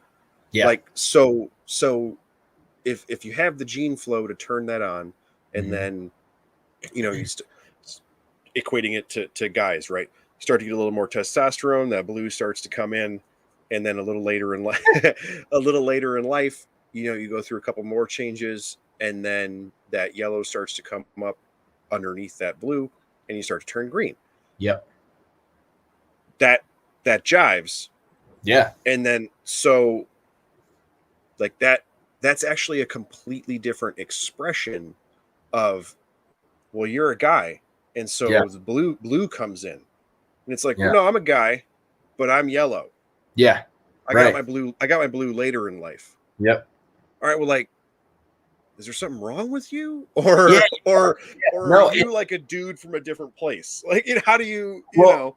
And that's just it too. So I should have also added this before, but it's also the pairing doesn't seem to matter with Ornata as much either, because and there's some variables in here that I'll mention. So I have quite a few male Ornates, and they basically come in the dominant blue color form, dominant green color form, and then there's a lot of variability in there. You can get bicolor animals where they're both blue and green. You can get blue with salmon orange on the back, or blue with yellow. You can get green with orange or green with yellow. There's there's a lot of diversity in exactly how much and of which colors they show, right?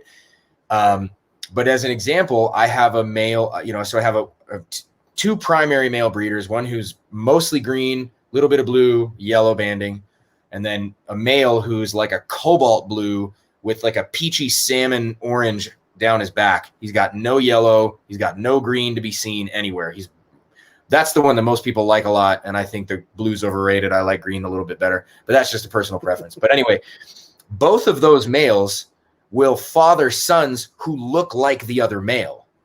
So the green male has produced animals that are cobalt with salmon, and the cobalt and salmon male has produced green males. It's not a locality thing. people thought for a long time it might be a locality thing with Ornata, but with all of the Uros, whether it's Ornata, Thomasi, nigraventris, any of the ones that come in multiple color forms, when you see wild footage of them, a single locality contains many colors. Right. So it's not just a locality thing, or at least not in all situations. There are some situations in which it may be very well a locality thing, but it's not just that anyway. And the other wrinkle in this is some females, especially wild-caught females, don't show a lot of color right away. Now, once they've been in captivity for a little while, and as they mature, they show a lot more color, which can give you an indicator as to, like, maybe this female was green, so I bred her to the blue male. Maybe that's why I got a variety of babies. I don't know. But even when you're breeding animals that appear to be the same color, where I bred a blue male to what appears to be a blue female, I don't just get blue offspring. You get greens as well, and you get ones that have color that neither of the parents have. And you're like, what is this? Is this your grandpa's color, like, or great grandpa's color? And why does it happen? How does it happen?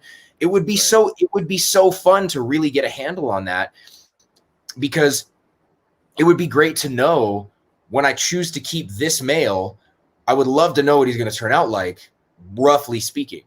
Whereas right now, it is also fun that it's kind of a wild card, like when people say, I sell a male Ornate later in the year and I know for sure it's a male. And they're like, is he blue or green? And I'm like, yes.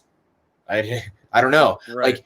We don't know yet. That's really fun too, because it's so cool. I've got people who send me pictures over the years and years of breeding Ornata in particular. I've got people who send me photos of Ornates that I sold them 7 or 8 years ago, and they're totally different than what I would have ever expected them to be. There was one guy who had one. I sent it to him, and I thought it was going to be a green male because he had a lot of yellow and he had green flecking on his front arms. So I thought he was going to end up being green. No. He's 7 years old now, and he's like a sky blue, like a powdery sky blue. So not the cobalt blue, but like a beautiful sky blue. But he's got this pumpkiny orange red that's like, it almost looks like leather in a way, like a red leather that's coming up from underneath, but it's overlaid with yellow banding. I'm like, what? I don't have any males that look like that. Where did that come from? Like, what? It's so wild. It's really cool, man. Yeah, because just, man, like, the genetics behind the color expression. Yeah. See, that, to me, like, that's going to be such a nightmare. It's going to end up polygenic like carpet pythons. Yeah. And then we're never going to hear the end of it from snake guys, because they're 20 years deep and they still can't make snakes that look the same as their parents. You know? And oh man. But they do. I mean, by all means, I do have animals that come out and look just like their dad. It's just not all of them, It's like it's just, maybe 1 out of the 20 or something like that, right? I have a male that I held back from my green male. He's like 4 now, and he's such a beautiful animal. Now, he developed very differently than his father did. His father started blue and became green as he got to be fully mature. His son was green from the jump. But now that he's getting bigger and he's getting older and he's hitting a maturity that resembles his father a little bit more, his color, basically he looks just like his dad, but much more intense. And but I don't have any indication that he's going to stay that way. He might gain a lot more blue in the next 5 years. I've heard rumors from people that some animals can flip colors altogether. So I've heard of guys with Moroccan Uromastics that start out lime, and then as they age, flip and become a dominant orange animal, more orange than lime. And I've also heard conjecture that some of this might be hormone based, which is why we have more male mimic females in captivity than in the wild. Like in import groups, sure, you see animals that are very clearly male and female based on like their physical appearance, right? Their sure. Dimorphism, it's very clear sexual dimorphism, right? Yeah. And in captivity, maybe you see a little bit less of that. You see higher color females, females that have more masculine traits. This could be hormonal, you know, especially if you keep them solo like me. Yeah. Well, and that, I hate anthropomorphizing stuff, but like that, that kind of jives though, right? Like, if you look at even, you know, recent modern history for Americans, right? Women in our country and men to some extent, they're taller, they're heavier, they're more fit, so on and so forth, because they've had for the last 50 years, you know, at least 2 generations of mother-daughter or mother-son access to modern healthcare, great food, so on and so forth. And so you're making bigger kids. And that's gotta, like you were just saying with your female. I don't do anything while I'm building eggs, and then I hammer it. Well, hopefully Yemen had a good year that year, because if they didn't, you're not gonna, you know. So I mean, it's one of those things that if you coming straight out of the wild, you know, big jacked males with all their great colors, and a handful of females that just ate it in the face this year laying eggs, and then some dude caught them, you know, because they were the slow ones, because they ate it when they were laying eggs, you know. But then you get here, you get your own kiddie pool, and this dude that goes to the grocery store all the time, and I mean, I'm gonna be a stud, you know. Doesn't matter what doesn't matter what sex you are. Like, I'm gonna grow to my most awesome potential. And you know, I mean, we see that in a lot of different parts of herpetoculture, you know, especially with snakes. You know, everybody's got a monster female that's just gigantic, you know. That would be like every kid in my high school ending up 6'6". Like, that just doesn't, you know, like some of us ate hot dogs and some of us ate salads. Like, you know, it just didn't work out that way. For sure. No, it's remarkable, man. Seeing all the different ways that the way we care for these things can change the way they're gonna look. You know, I've heard people say, you know, do you think that captive Ornata look better than wild Ornata? And my default answer is no, but that's just because I'm very biased to the wild type. You know, I just love the wild type. But I must admit, it is really cool to have several females that are showing color, a lot of color, very young. You know, within 2 years of hatching, they resemble males, you know, just in terms of color development. Now, I do think there's a very clear distinction between a colorful female and a male and a false male or a male mimic, right? Male mimics, in my mind, are showing also the secondary sexual characteristics of males, right?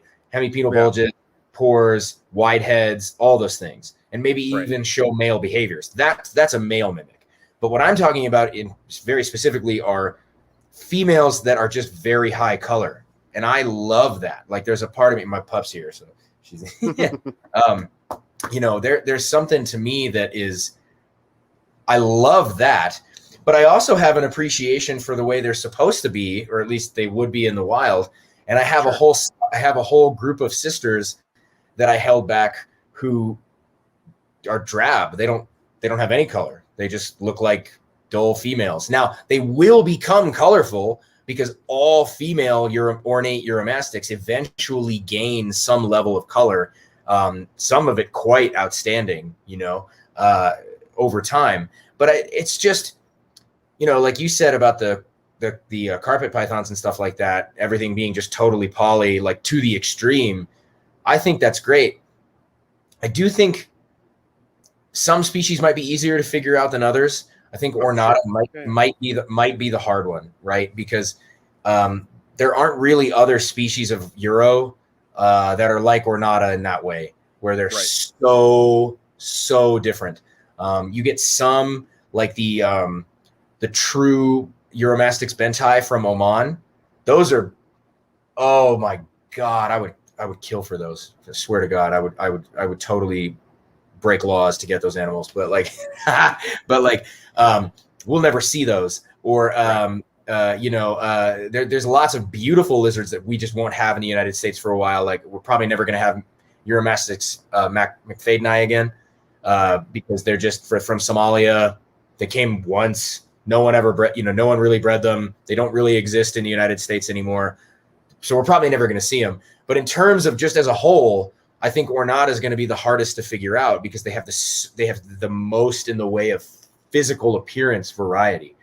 Right. Whereas something like a Saharan, where there's 2 color forms and really no true bicolor, right? You get some Saharans that have, you get a yellow Saharan that has little hints of orange and stuff, but it's not a true bicolor like with a Moroccan, where they're truly showing both color forms in the same animal, and it's a real interesting animal. I think those are going to be a little easier to figure out. Moroccans, Saharans, Thomasai will probably be a little bit easier to understand in terms of how they inherit coloration. But I think Ornata, Yemenensis is pretty straightforward because they're roughly all the same color. It's just a difference in pattern variability and pattern type, like whether or not they've got circles on their back or bands on their back. But they can all throw each other, so it should be a little easier to figure out. But the Ornata, I mean, there's just so many colors. It's like I don't know much. Like for panther chameleons, right? I don't know that much about panther chameleons myself. I've never really worked with them, but from what I can tell, they seem to. And correct me if I'm wrong, but they seem to be locality based, right? Like their color, it's based on locality type, isn't it? It's hardcore based on where they're from. Yeah, and then for the most part, most of those animals breed true. Big old monster blue males make big old monster blue babies. And some folks mix and match here and there, but yeah, it's very much based on where they're from. Oh, that's awesome.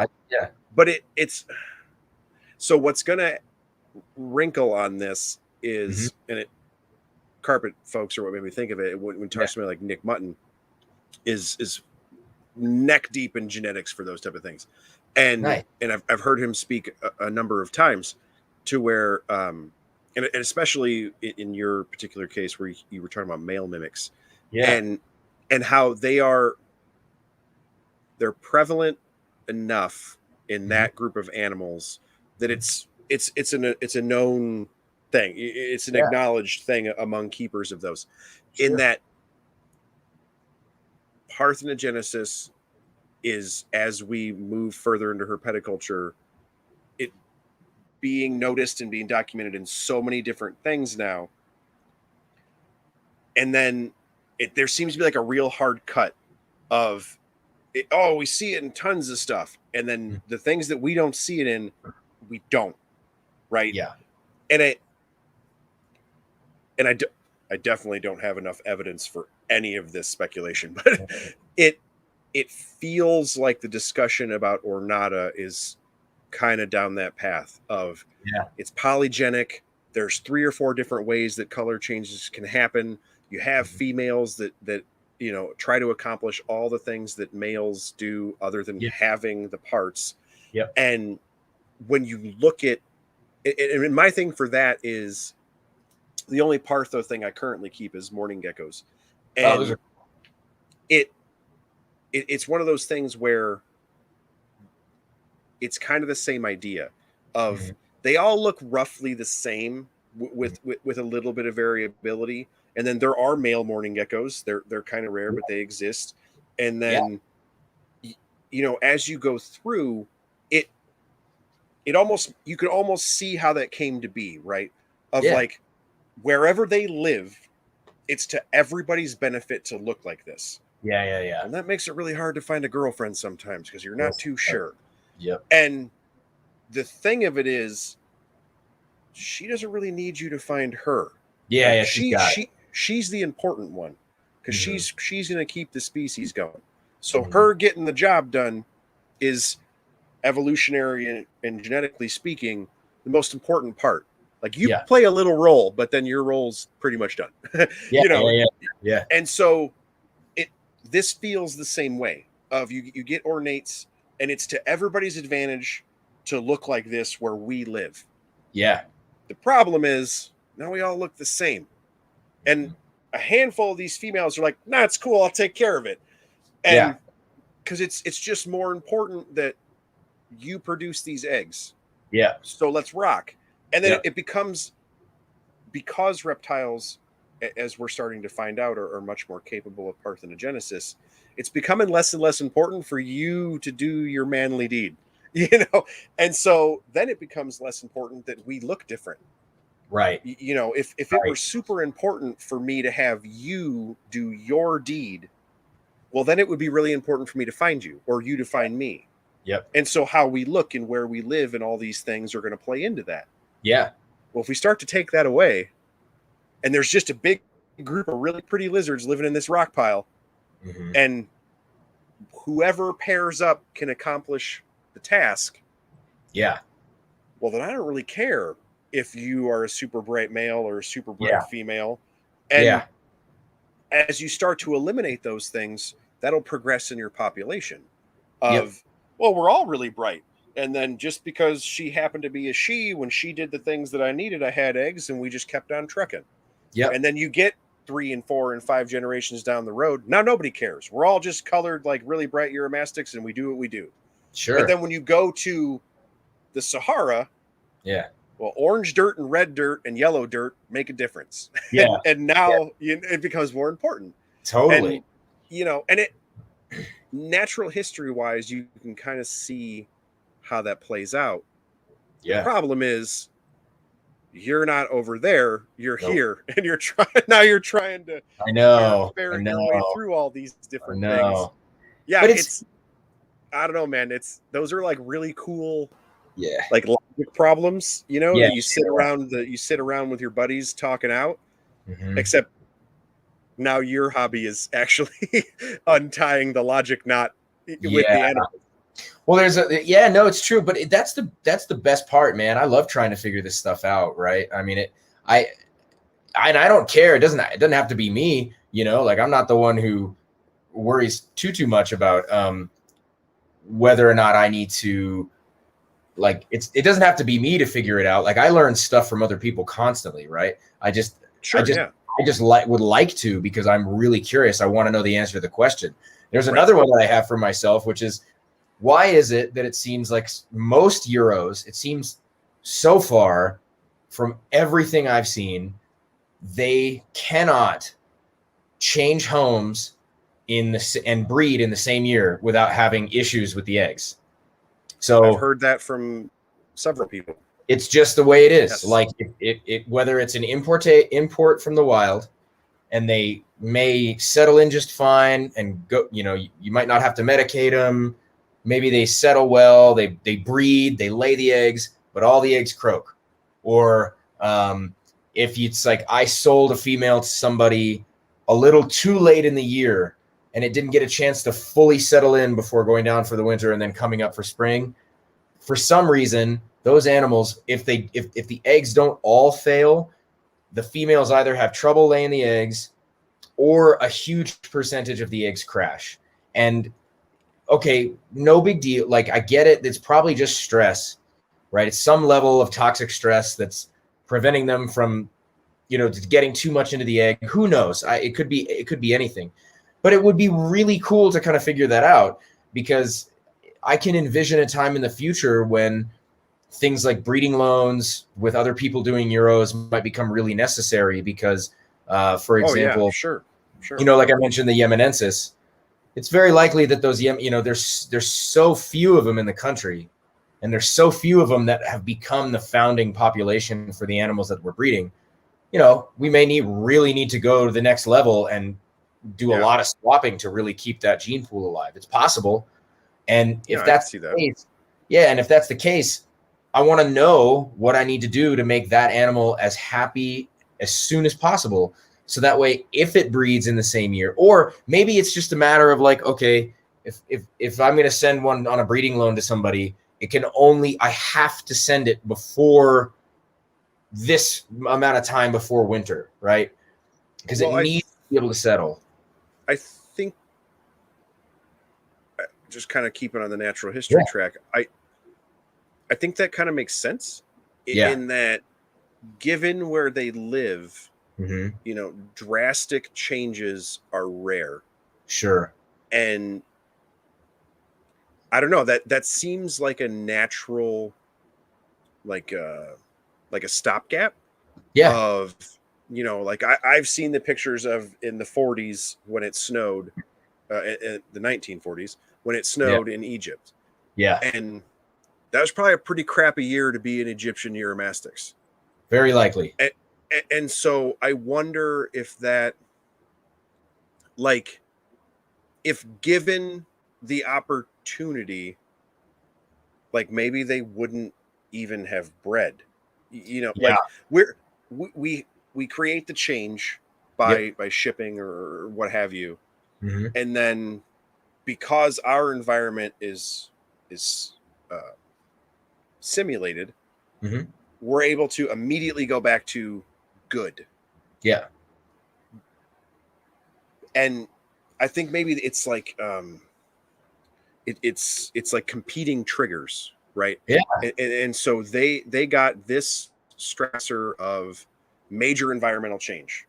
And it's like, okay, this year is a wash. We're just going to eat and do our thing. And then we'll, if the environmental parameters and triggers go back to what I'm quote unquote used to next year, then I will have my natural triggers to reproduce. And it makes a lot of sense. But like we're able to kind of fight that a little bit because they went through the stressor of moving, and then they get to your place and it's already set up for a Saharan Uromastyx or what have you. Sure. And so now their body goes into, oh yeah, this is exactly how it's supposed to be. Yeah. And some part of them is like, no, hey, remember it sucked last week. We don't do this now. And the drive for reproduction in most animals is nearly overpowering. Like there are any number of species of reptile and mammal that will literally breed themselves to death. That's right. Yeah. You know, and females will sap the last of their calcium to lay eggs. And it is quite literally a survival mechanism. Yeah. And so if we are able to simulate those good triggers, that they're going to use them. Yeah. The problem is that, I mean, with Uromastyx, we all kind of now understand that it's not going to work. But like, the problem is that we are, or were, forgetting that we'd already given them that negative trigger earlier, right? Yeah. And so whatever stimuli that was to say, like, nah, man, this ain't the year for eggs. We overrode it and we're like, yeah, buddy, it is. Here's good food. Here's a good man. We're going to get you one and get it. And then that makes sense, though, that they either struggle to lay or the eggs struggle to complete. Yep. They're just not as good, right? Because at some point in the process, you had a stop sign. Yep. And then we overrode it with our good stimulus. Yeah. And then as those eggs were developed, they don't have enough, or it's not of high enough quality or what have you. Because it's speculation, but I would think that their body, given that the bad thing that happened, the moving or the snow in Egypt or what have you, their body's like, nah, man, this year I'm keeping on me, you know, and we override it. And so the reproductive part doesn't get all of the assets that it likely should. Yeah. I mean, it makes sense. I don't know. I don't really know if there is a good way to override that, like only ship Euros in the winter, you know, like, I mean, no, seriously, you know, like it would have to be something like weirdly specific like that, you know, of like, this is supposed to be the crappy time for them. So do the crappy things then. You know, like no, you make a lot of great points, and the fun part really is figuring that stuff out and trying to say, you know, what kind of changes can be made to make this easier for them. And you're right, it very well could be that something happens and that whatever that effect is in the body is sustained long enough to prevent them from actually seeing the eggs to term or whatever it may be.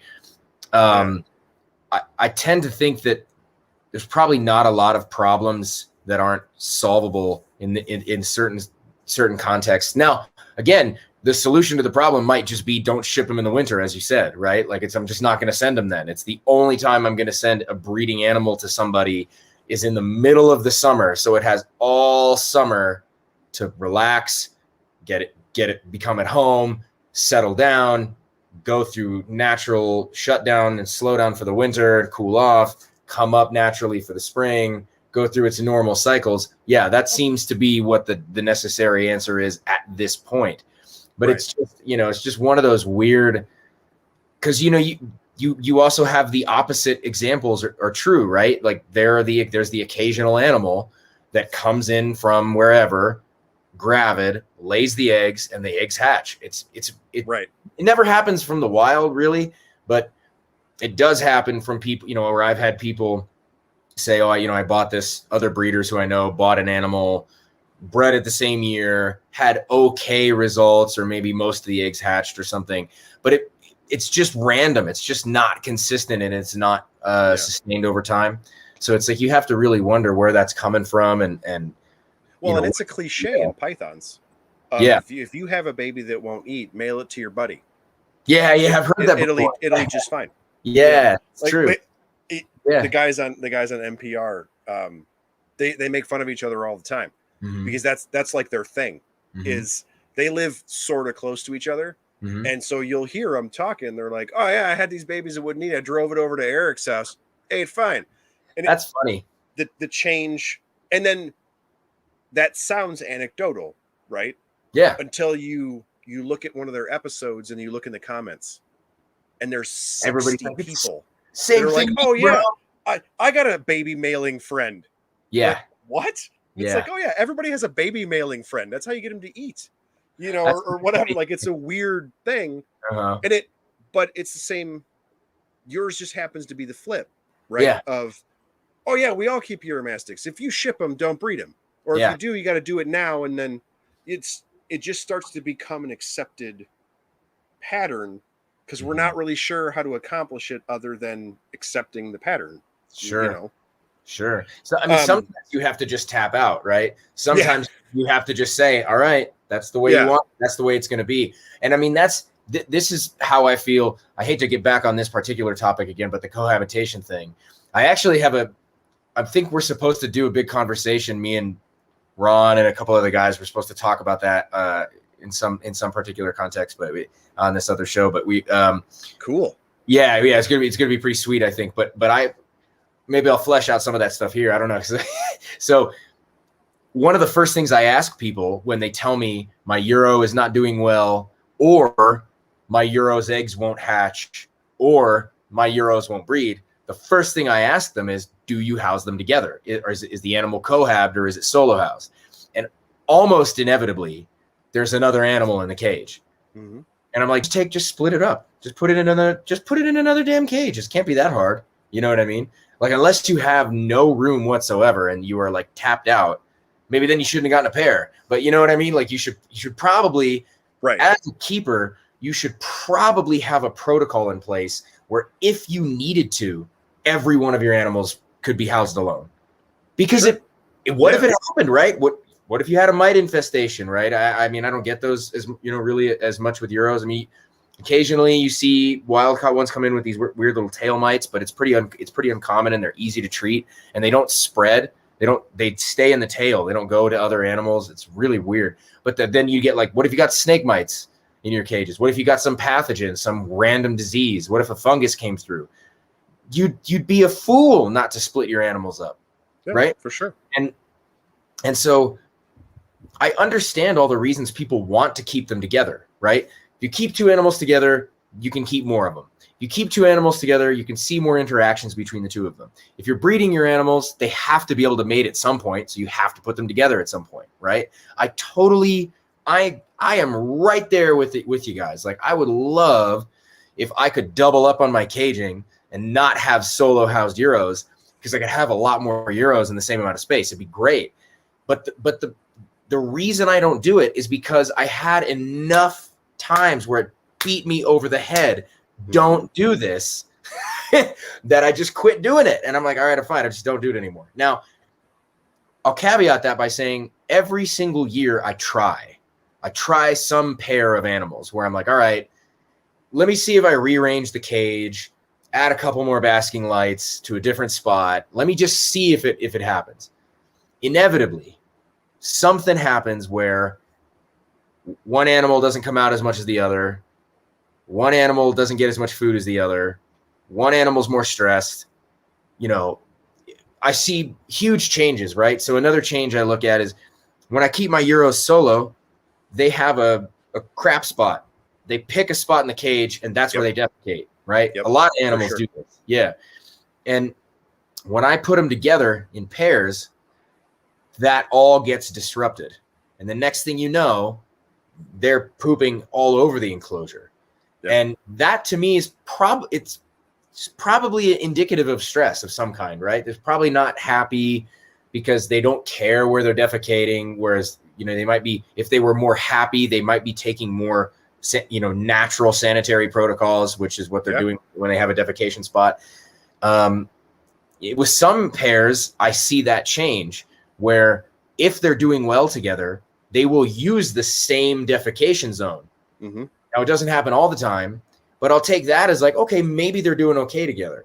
But inevitably, I have to split them. You know, the male Euros come out from hibernation before the females. They just do it. They all do it. When you go out in the wild, when I used to go look for collared lizards, you go early in the season, you see males.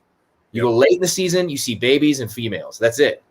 And there's probably some other contributing factors for why that is. Males cycling up, getting ready and beefy, because when they do start to breed, they're not going to eat that much. Males go in earlier, so that way they don't eat the babies that they just fathered. They don't overdo the females. You know, all kinds of weird stuff that's probably contributing to that. And the same thing is true with Euros. And so when you house a pair together and you start bringing the lights up, the male is out all the time. And so you might get him finding where the female is and picking on her, saying, hey, wake up, I'm ready. You're not, let's go. And you're going to get something screwing up. My male Egyptian, when I put the female in with him, and let's say she's not receptive, what I started doing is I started pulling all the hide boxes out of the cage, because she'll dive into a hide box if she's not receptive. And then it's dangerous, because I have to get in the cage now and pull the male, who's a huge animal, and he could really hurt her, and he could hurt me. I have to pull him out of there, because if I don't, he goes into the hide and drags her out of the hide. He'll grab her by her tail, by her side, and he'll drag her out of the hide.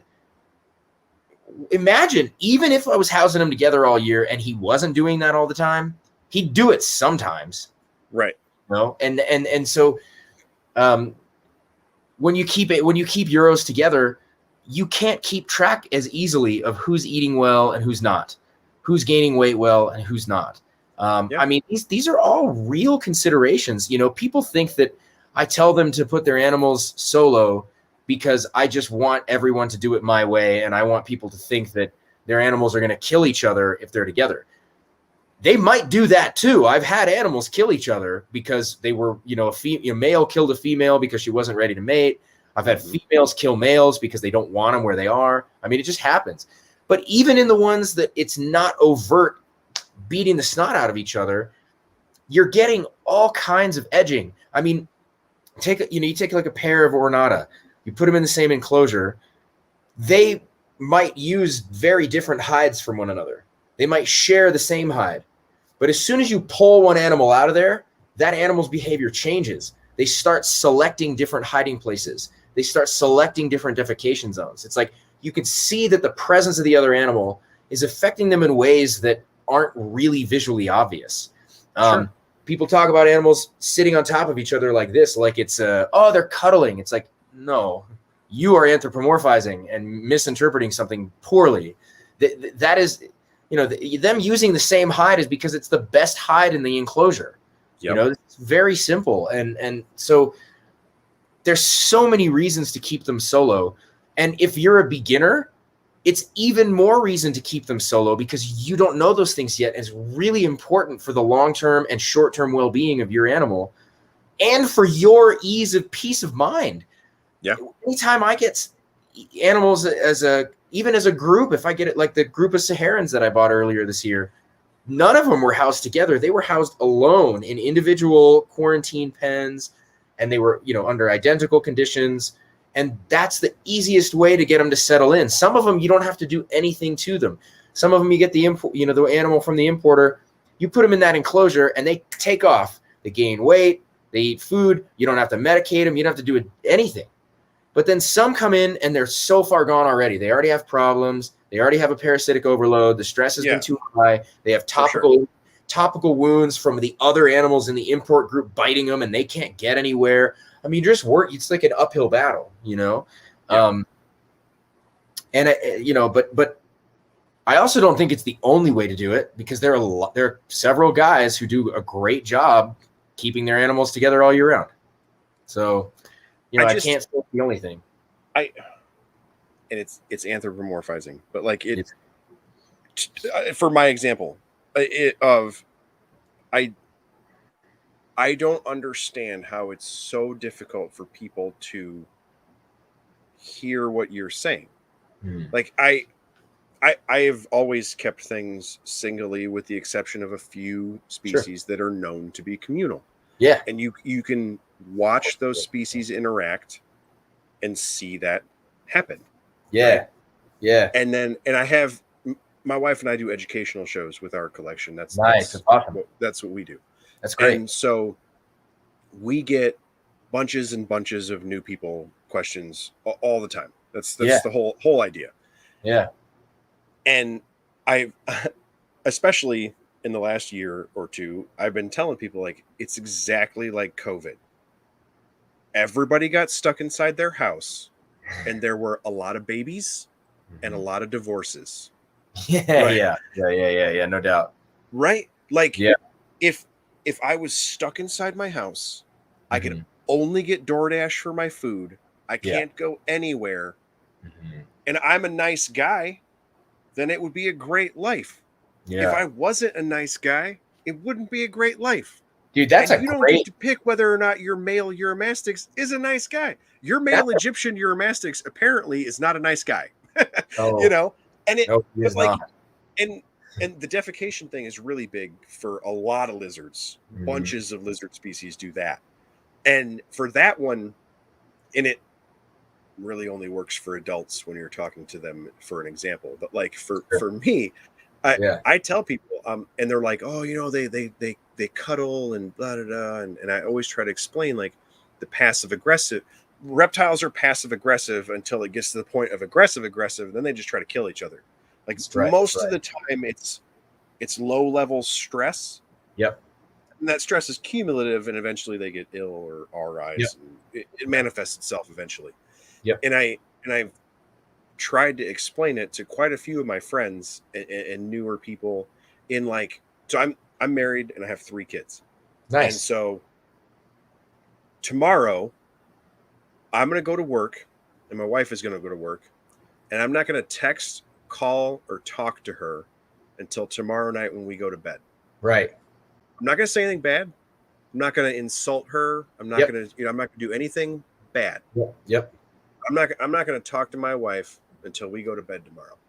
Right. And when it's right there. So when the two of us are going to lay down right there, I'm going to turn the fan on. I'm going to turn the lights off. Yeah.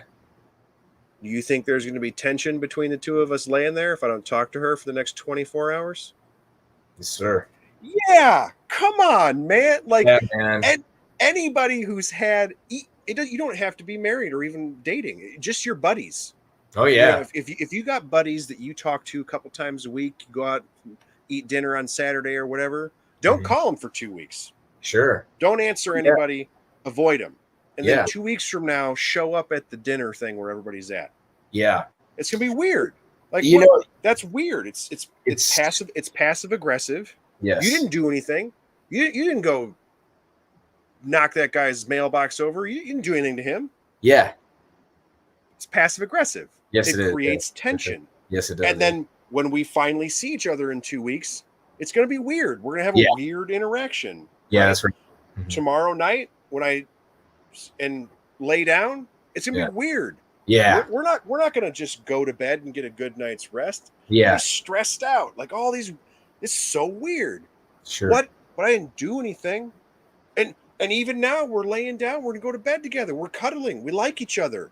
We made 3 kids. It's got to work. Yeah. And it's like, well, yeah, we have to lay down there. It's the only bed that fits us. I'm 6'2". Yes. You know, like it's the only basking spot in the place. I gotta lay with him. It doesn't matter that he's a jerk and dragged me out of the hide, you know. And it, But people get so caught up in the, I don't keep cats and dogs and mammal pets. I keep reptiles. They're totally different. I'm different. You know, a little different. And it's like, dude, come on, man. Yeah. Especially the cohab thing drives me nuts because I've had this argument with bunches of people the same as you, where you know they're a communal species and they work wonderful and it's a really cool thing. Yeah, like and the vast majority are just not. Yeah, you know, and then it's so weird to me that anybody that if you sat down and described it to them in that way, and we're like reptiles are just passive aggressive people. Most of us don't like those kind of people. Yeah. And you can literally see the light bulb. Yeah. And it's like, you've dealt with passive aggressive people your whole life. You're an adult in America. Yes. Like how did you not see it with these 2 lizards? Yes. I think we get so set on they're different. It's different. I'm not a cat. I'm not a dog person. We don't have a pack here. We have lizards. Yeah. We're different. Yeah. And, you know, and it's like, dude, I'm going to use that COVID analogy. That's a great analogy for the prescribing the cohab thing, because I would say I tell people all the time, I'm like, the primary thing is in the wild. An animal can get away from the other, and in captivity they can't. Like absolutely. It's you just can't solve for that one, you know. Like, and I'm actually really excited for whenever we have. I think that's going to come up on our next convo. Me and Ron and Eddie, and which I'm really excited for. I mean, I really want to have that conversation because I only do that with the Euros. I keep my anoles together. I keep my Xenogama together. I keep my Ackies together. I keep my iguanas together, like the spinies. I've got several species of the Yucatan spiny-tailed iguanas. Things that have in the wild been observed in big old groups. Yeah. Well, but that's but so have Euros. Like Euros have been observed in the wild, hanging out together and, you know, basking in pairs, trios, and things. But again, we don't know what time of year. We don't know under what conditions. We don't know how long they stayed together. They also had the option to leave anytime they wanted, and no one was competing for hides, basking, food, or anything because it's outside. Well, and I would also say twofold. One is that the responsibility for all of this is on you, because you control every aspect of that. And so, you know, you saw negative things and intervened, and it's totally on you because she can't get away. Right. And the other part is, and I get made fun of all the time for this because I said it in an interview one time. People were talking about keeping animals, and I was like, well, yeah, at least one of them though walks out every day and gets eaten by a bird. So if you want to keep stuff naturally, once a week you should kill one thing in your collection. That's really funny. Because I've seen pictures of Uromastics in groups in the wild. Yeah. And it's like, well, as soon as the National Geographic crew left, they killed one of them. That's a really good point. Part. It's a really good point. Because we don't have the full story. Yep. You know, we have a beautiful picture of 3 yellow lizards on a big old rock, and they look great. And you know, and it's like I want that in my living room. Oh yeah. You know. Yeah. Or like you were saying with your mom's aquarium. Uh-huh. You know, she had a picture in her head of when I come home and I sit on the couch and I look at the wall, I want to see this. Yep. You know, and then it just takes a super long time. But for us, it doesn't take any time at all. Because I can go to you and I can get 3 lizards and I can go outside and buy a big rock and then put it right in my living room. Sure. And then all of the rest of the story that wasn't in the National Geographic picture Yes. plays out in my living room. Oh yeah. And now, and I'm left with the results, good or bad. You're totally right, man. We were just talking about this also. I had another group of friends. I think it was also with Ron and Eddie, but we were talking about how I don't buy the concept of a runt.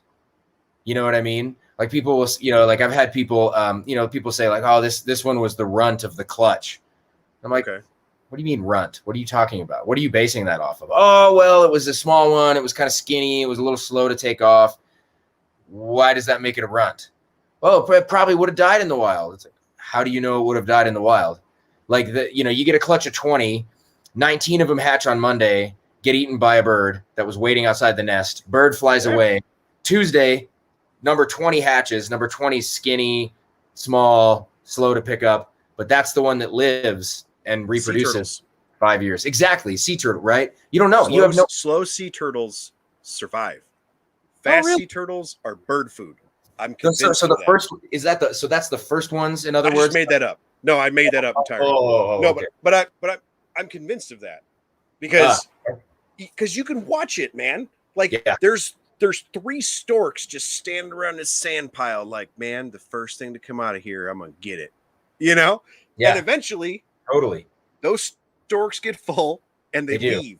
And then this one dude looks up and is like, it's a clear shot to the ocean, doing it, Yeah, totally. Like but it's but the point behind all this is that to bring it all the way back to what I said, I think at the beginning of our conversation, which is our intuitions as keepers are not exactly adequate. We are not tuned to look for the same things that our animals are looking for, which is why we have to be responsive to our animals, which is why we have to pay attention, be really, really observant, spend as much time as you can observing what you're keeping, because they're the ones that are going to tell you what they need. We're not going to be able to look at a photograph of the animals in the wild or look at a video of the animals in the wild and know all the things that they need. Now, can we learn a lot from wild photography? Yes. Can we learn a lot from wild video? Absolutely. Can we learn a lot from studies of, field studies done by true herpetologists? Yeah, of course. We can learn a ton. But I don't care where you're getting that info. All of that info is still incomplete and is only partially applicable to what we have in captivity, because our conditions are artificial, and us as selectors, like we're choosing the animals that are going to carry on the genes here in captivity. We are not Mother Nature. We're nowhere near as good, nowhere near it. We're never going to have that figured out. So unless you randomize it, you're always going to get byproducts of your choices reflected in your animals. And so it's worth keeping that in mind and mitigating that. It's worth keeping that in mind and making adjustments and always having new references for what you're trying to do. So dude, every several times a week to this day, I get on Google while I'm sitting at home unwinding. Maybe I'm having a beer or something, whatever. I will get on Google and I'm looking up Uromastyx ornata, Israel Uromastyx, Oman Uromastyx, Morocco Uromastyx. I'm calling them by the name that all the natives there call them, which is Dab, right? DHAB, Dab lizard. It's food. They eat them. I type that in, type it in on Flickr, type it in on Bing, type it in on Google, and I'm looking for 99% of the time I see the same 5,000 photos I've seen for years. But every now and again, some new birder goes out to Oman and takes a really cool photograph of a Thomasai, or some new birder, herp group goes out to the Horn of Africa and photographs McFadeni and Princeps, or Xenogama taylori, which I also work with, and I get to, I want to see, I want to look, I want to know where they come from. I want to know what those conditions are like. So you can learn so much from that. And sometimes I go down a little bit of a rabbit hole, and I look at way too many pictures of these things, and then I look and it's 11 p.m. and I'm like, oh my God, I need to go to bed. But it's also really important to understand the limitations of that. None of us is I know you said we are doing science as in some way, but acknowledging our limitations is really valuable, you know. Acknowledging the ways in which we're always going to fall short is a really good mitigation strategy against certain kinds of failures, certain kinds of mistakes. And you know, I don't fault people. You know, I know I've kind of moaned a little bit about people on social media and maybe having, you know, the Dunning-Kruger effect. Yeah, these are all worthy things to be concerned about, and they're always going to make you a little angry. But I also don't fault people for it too. You know, I've made those mistakes, and Lord knows I'm going to continue to make mistakes in the future, hopefully, because if I'm not making mistakes, I'm not doing it right. I'm not making progress, you know. You know, it's okay. Like, it's good to experiment, and we all should be very forgiving of one another when we maybe make a mistake. You know, I can count on both hands many instances in which people more experienced than me, whether it be Ron St. Pierre or my friend Camille Hammers in the Netherlands or some other well-known guy, commented on my post that I made somewhere and said, actually, what you're saying may not be true. You might want to look at this. Think, you know, I was here for this. I saw this happen. And my response wasn't to be like, oh, hey, man, like my page, my post, freedom of speech, you know, like that wasn't my reaction. My reaction was, this guy knows a lot more than I do. I'm going to engage with him on it. Hey, man, thank you for that. I never considered that. I'm being honest about it. Honesty is so important, right? I'm honest about what I don't know. I'm honest about what I don't understand, what I don't have data for. But I'm also confident in the things that I've really tested. And if someone, even if it was someone who I deeply respect, said that they think I'm wrong about something with Euros, like if someone came to me and said, I think you're wrong about the Cohab thing, I'd be like, all right, well, I have a lot of really good data, so I'm happy to talk about it. You're not likely to change my mind about exactly how I do it, but I'm still going to hear you. I still want to know what you have to say. I still want to know about your experiences. You know, again, it's honesty and it's open-mindedness. You've got to keep an open mind about all this stuff, right? Otherwise, you're never going to get anywhere if you don't have an open mind. You're just not. So, I like it. Yeah. So we are cruising past 2.5 hours. Yeah, I was just going to look at that, man. Yeah. Flies. So I do want to wrap up and let folks know where they can find you, but I do, at the request of Justin Smith, have to bring you on sometime in the future, of course, so that we can talk about Xenogama next time. Absolutely. I was expressly told, don't get through the episode without talking about Xenogama. I was kind of like, oh yeah, that'd be cool. Yeah. And then I sat and thought for a second, and I was like, yeah, but I have so many Euro things I want to talk about. So, yes, I have already been requested, even before the episode ended, to bring you back on to talk about Xenogama. We will have to do that in the future. I would love to talk about Xenogama. I'm not as experienced with Xenogama as I am with Euros, but I've bred them a few times now, and I've had them for several years, and I'm getting better, and I should have F2 coming up here shortly. So I love those, dude. Those are awesome lizards. They're so cool. As soon as I made the post, talking about you, I had a bunch of people that were like, "Did you know that dude keeps Xenogama?" And I was like, awesome. Yes. It is. It's not obviously a super like popular or well-known thing in herpetoculture yet, but for the nerds that know, it's a big deal. Yeah. Dude, they're awesome. Yeah, I will happily come on here any day and talk about Xenogama. They're so cool, man. They're the coolest lizards. I love those little guys. They're super cute. So for the people who want to find you for Euros and Xenogama and all sorts of arid creatures, plus a few pictures of animals that I saw, where can they find you? So I'm on Instagram at aridsonly, and that's aridsonly. Also aridsonly.com. And then I do technically have a Facebook that's also aridsonly, but I tend to post more on my personal page, which is just Phillip Lietz. It's just for ease. I get really, really, really burned out by social media, and I'm always trying to reduce the amount of time I spend on it. So I have a tendency to like just post somewhere and then auto share it, and I like post and ghost, and I try to not be too much of a jerk about that. And then I also have a YouTube channel at aridsonly. That one's not updated as regularly, but there is I do have quite a bit of good content there about Uromastics in particular. And I am intending to add to all of these over time. So yeah, all those places. Awesome. So for folks that are listening on the podcast, as opposed to watching live, once you guys hear this, I will put all of those in the show notes. And then it also will be in the post that goes on the Facebook page for folks to find it.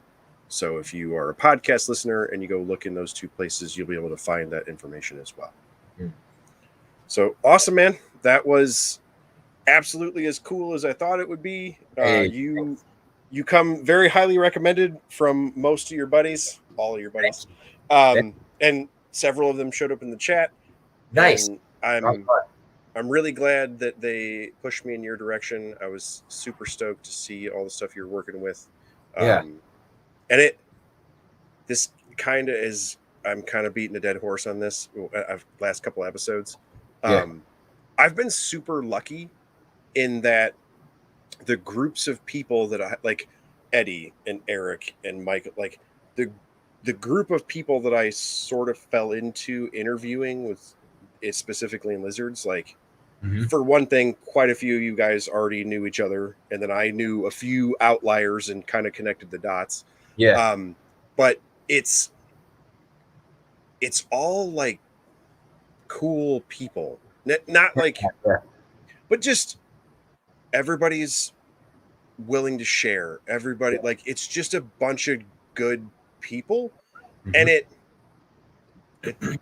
I kind of feel stupid saying that is surprising, or a little bit like, it's not surprising. Like it's a good feeling, I guess, because you get the sense from herpetoculture that like the social media side of herpetoculture doesn't like itself.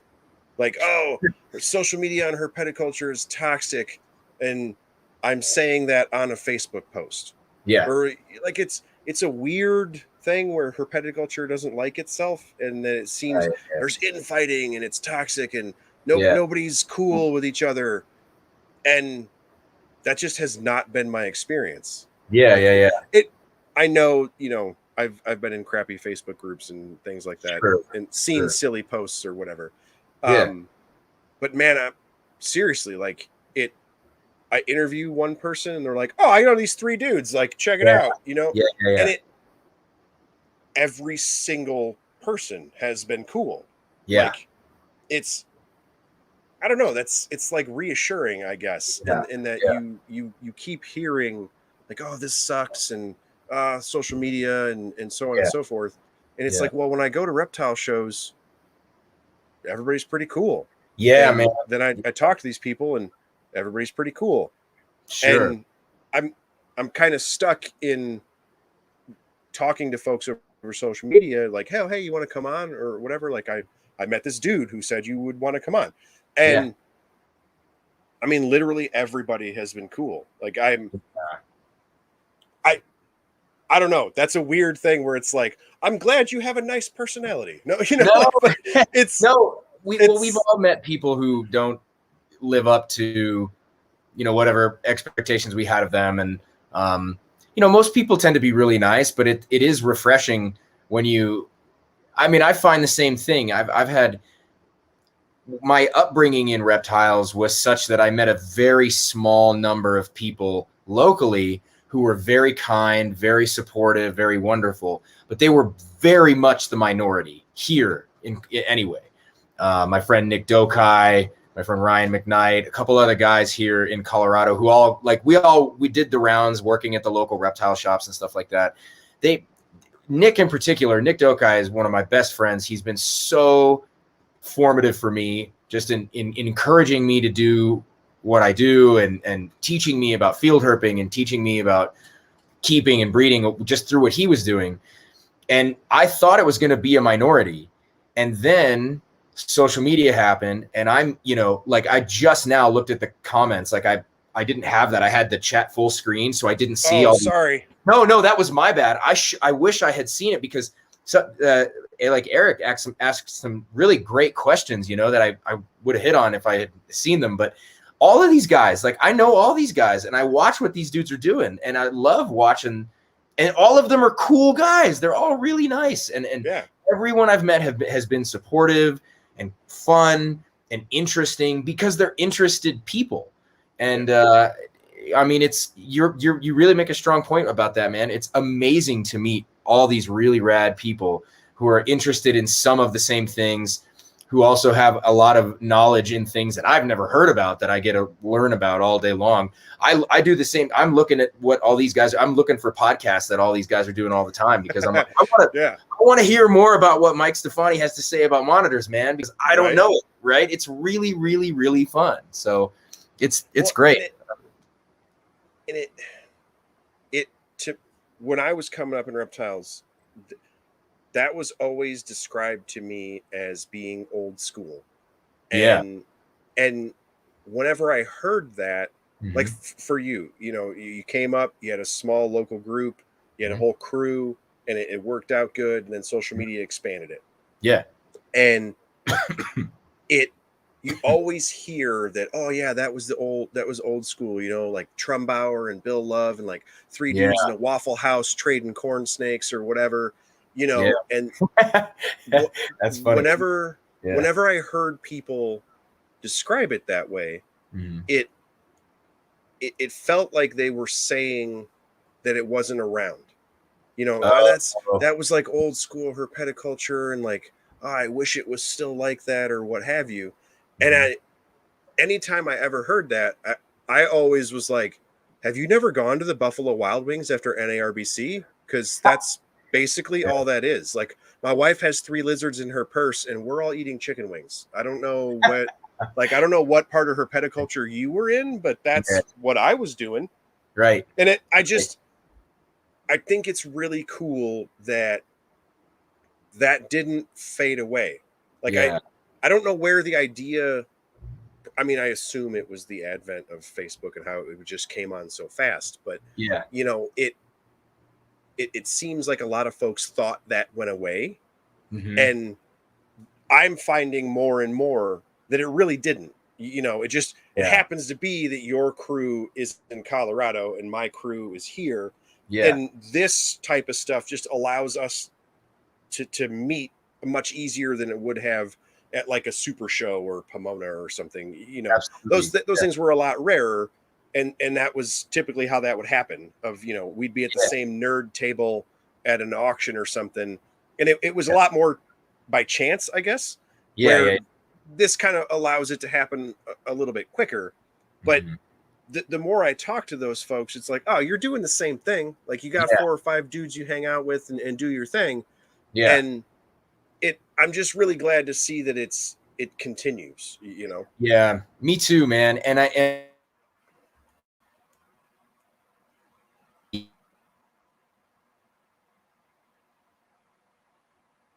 oh no, I think you are frozen.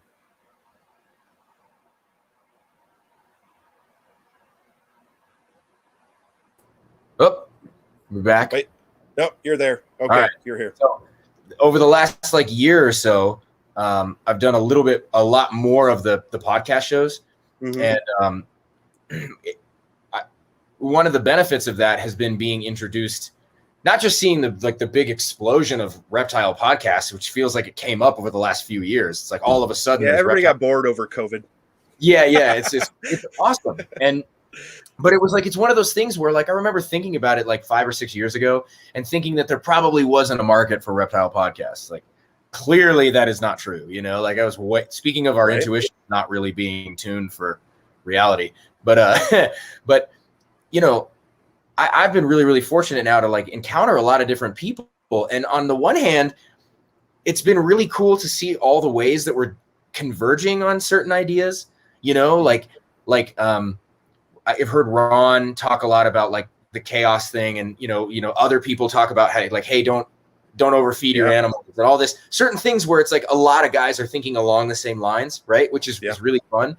But then there's always like the random weird little things where it's like, man, I never thought to do that. Like I have a friend, he's breeding a few Euros over the last 3 years or something like that. His name's Nick Alexander. He's a good buddy of mine. He's a great dude. And he's still, he's like kind of coming up, right? He's doing a great job. And he bought a ton of his Euros, all came from me. But man, he told me just like 3 days ago about this thing that he does. He takes the dry greens that a Euro leaves over, like sometimes they don't eat everything and they leave these greens that dry up under the heat lamps, right? What he does is he takes them and he crumbles them up into like a powder. And I don't know why I never thought to do that. I don't know why it never crossed my mind, but it crossed his mind. And he was like, oh yeah, it's this thing I do. If all my babies eat all their greens when you do that. Like you take the greens they didn't eat from yesterday and you crumble them up and put them in the bowl and they'll eat them up. Lo and behold, I did that. I've been doing that for the last like 4 or 5 days, and damned if they're not eating the damn crumbled greens that I just crumbled up. And I never would have thought of it. And it's this cool little weird side hustle. It's like a trick. It's like, how did you do? Or like, I was talking about that indicator species guy on Instagram, or like, like not long ago, Eddie Soto made a post about the I can't remember if it was, I think it was Coneheads, the color difference and how it was diet and based. And I was like, damn, that's great stuff, man. It's just, you want to talk about free information. Social media is just pure free information. Like there are people out there putting out really cool content. And if if I too easily get clouded by the nonsense that I was complaining about earlier in the show, and I forget that there's a lot of that cool stuff out there that just makes it all. You got to wade through it a little bit. Yeah. Well, anyway, I get it. I talk too much, but no, that's the whole idea. I'm glad. Yeah. We did say we were going to end like 20 minutes ago, but that's all right. We did. But Xenogama next time. Yeah, for sure. I got to keep Justin happy because he let me be in his network, so that's kind of big. Yeah. He told me about that too. He asked me about it the last time I talked with him, and he was like, "You should talk about Xenogama more." And I was like, "Yeah, no doubt." And then it just goes right over my head. I forgot. It's all good. It's just an excuse to come back. Yeah, for sure. Anytime. Awesome. All right. Well, I really appreciate it. So. Yeah. Thank you. Thank you so much for having me on, man. It was a great time. For sure. All right. Good night, man. All right. Take care, guys. See you later. That was awesome. It was super long. So for folks that like the shorter episodes, I'm sorry. Not really, because that was great. And I'm super happy that he hung out as long as he did and talked about the huge multitude of stuff that he did. We didn't even get into some of the other species that he keeps. I'm super excited that he's going to come back and talk about Xenogama. Hardly anyone is working with them the way that they should be, and he has been very successful. So I think it's going to be a lot of fun going forward. And for those of you who had not heard of him or hadn't checked out his social media, you really should. The enclosures that we were talking about with the kiddie pools, man, that it sounds like such a simple thing, but for me, having a larger collection, seeing him do that, it clicked so many light bulbs for me. Open top enclosures and doing it in a way that is accessible for the keeper and allows a lot of really cool ways to set up the animals. I saw that and I had that moment of like, why did I never think of that? It's all those business ideas. You sit there and you're like, I could have been a millionaire if I'd have thought of fidget spinners or whatever, that's what that was for me. Seeing that was just really cool. Yeah, man. And I meant it. I've said it a couple episodes now. I'm really glad to have found the groups of people that I'm finding. Most of the episodes and the folks that I'm interviewing, I really am finding organically like that. This person was like, oh yeah, my buddy breeds this lizard. Hey, you should check it out and talk to him. Of course, with the folks at the Herpeticulture Network, I've met a crazy multitude of people who keep all sorts of things that I do or don't keep. And a bunch of them have a lot of really unique ways. With social media, we all live scattered to the 4 corners of the country. So folks are doing things quite a bit different than I do here in the Midwest. And we're kind of picking and taking from each other for those things. So it's been really cool. And I was actually just talking to the folks in our little THP chat that I actually have interviews booked all the way into November. So lots of folks have been really receptive. People have sought me out. Most of the people that I message are super cool. They are very interested. So yeah, we should have a lot of really good content for you guys going all the way into the winter months. The only weird one will be if for folks that kind of keep on the calendar, I will end up having an episode that's supposed to be Halloween. And as you guys heard me mention earlier, I do have 3 kids. So the Halloween episode will probably be Teresa and I just hanging out, maybe talking about the collection, doing some updates of different things we're doing with lizards for shows, how we're housing some things has changed a little bit over the summer. Just because I don't really want to inconvenience other people who might be parents doing stuff on Halloween. So Teresa and I will probably hang out with you guys for that show. But yeah, other than that, man, every other Sunday from now until the middle of November, I got a lot of really cool lizard nerds that want to come talk to you guys. So I'm really excited about that. With all the Herpetoculture Network stuff, they are plugging right along. The newest show is Corn Stars, which is really cool. Joe Phelan is back from the dead, which is awesome. I was really glad to hear his voice pop over my earbuds. Another really knowledgeable dude, good dude that kind of took a step back from the podcast world and now is back into it, hanging out with Justin, talking about corn snakes. And I'm really glad to hear him. And he also brought up the fact that Dominique is continuing with his feed on her Modern Medusa podcast, which is really cool. Another good person. Yeah, man, if you're in this circle, it's a fairly tight circle. It is maybe kind of small, but man, it is full of really awesome people, and they're all doing really good stuff. And I'm really happy that they included me in it, and we are continuing to truck along with it. So I will see you again in 2 weeks, and good night.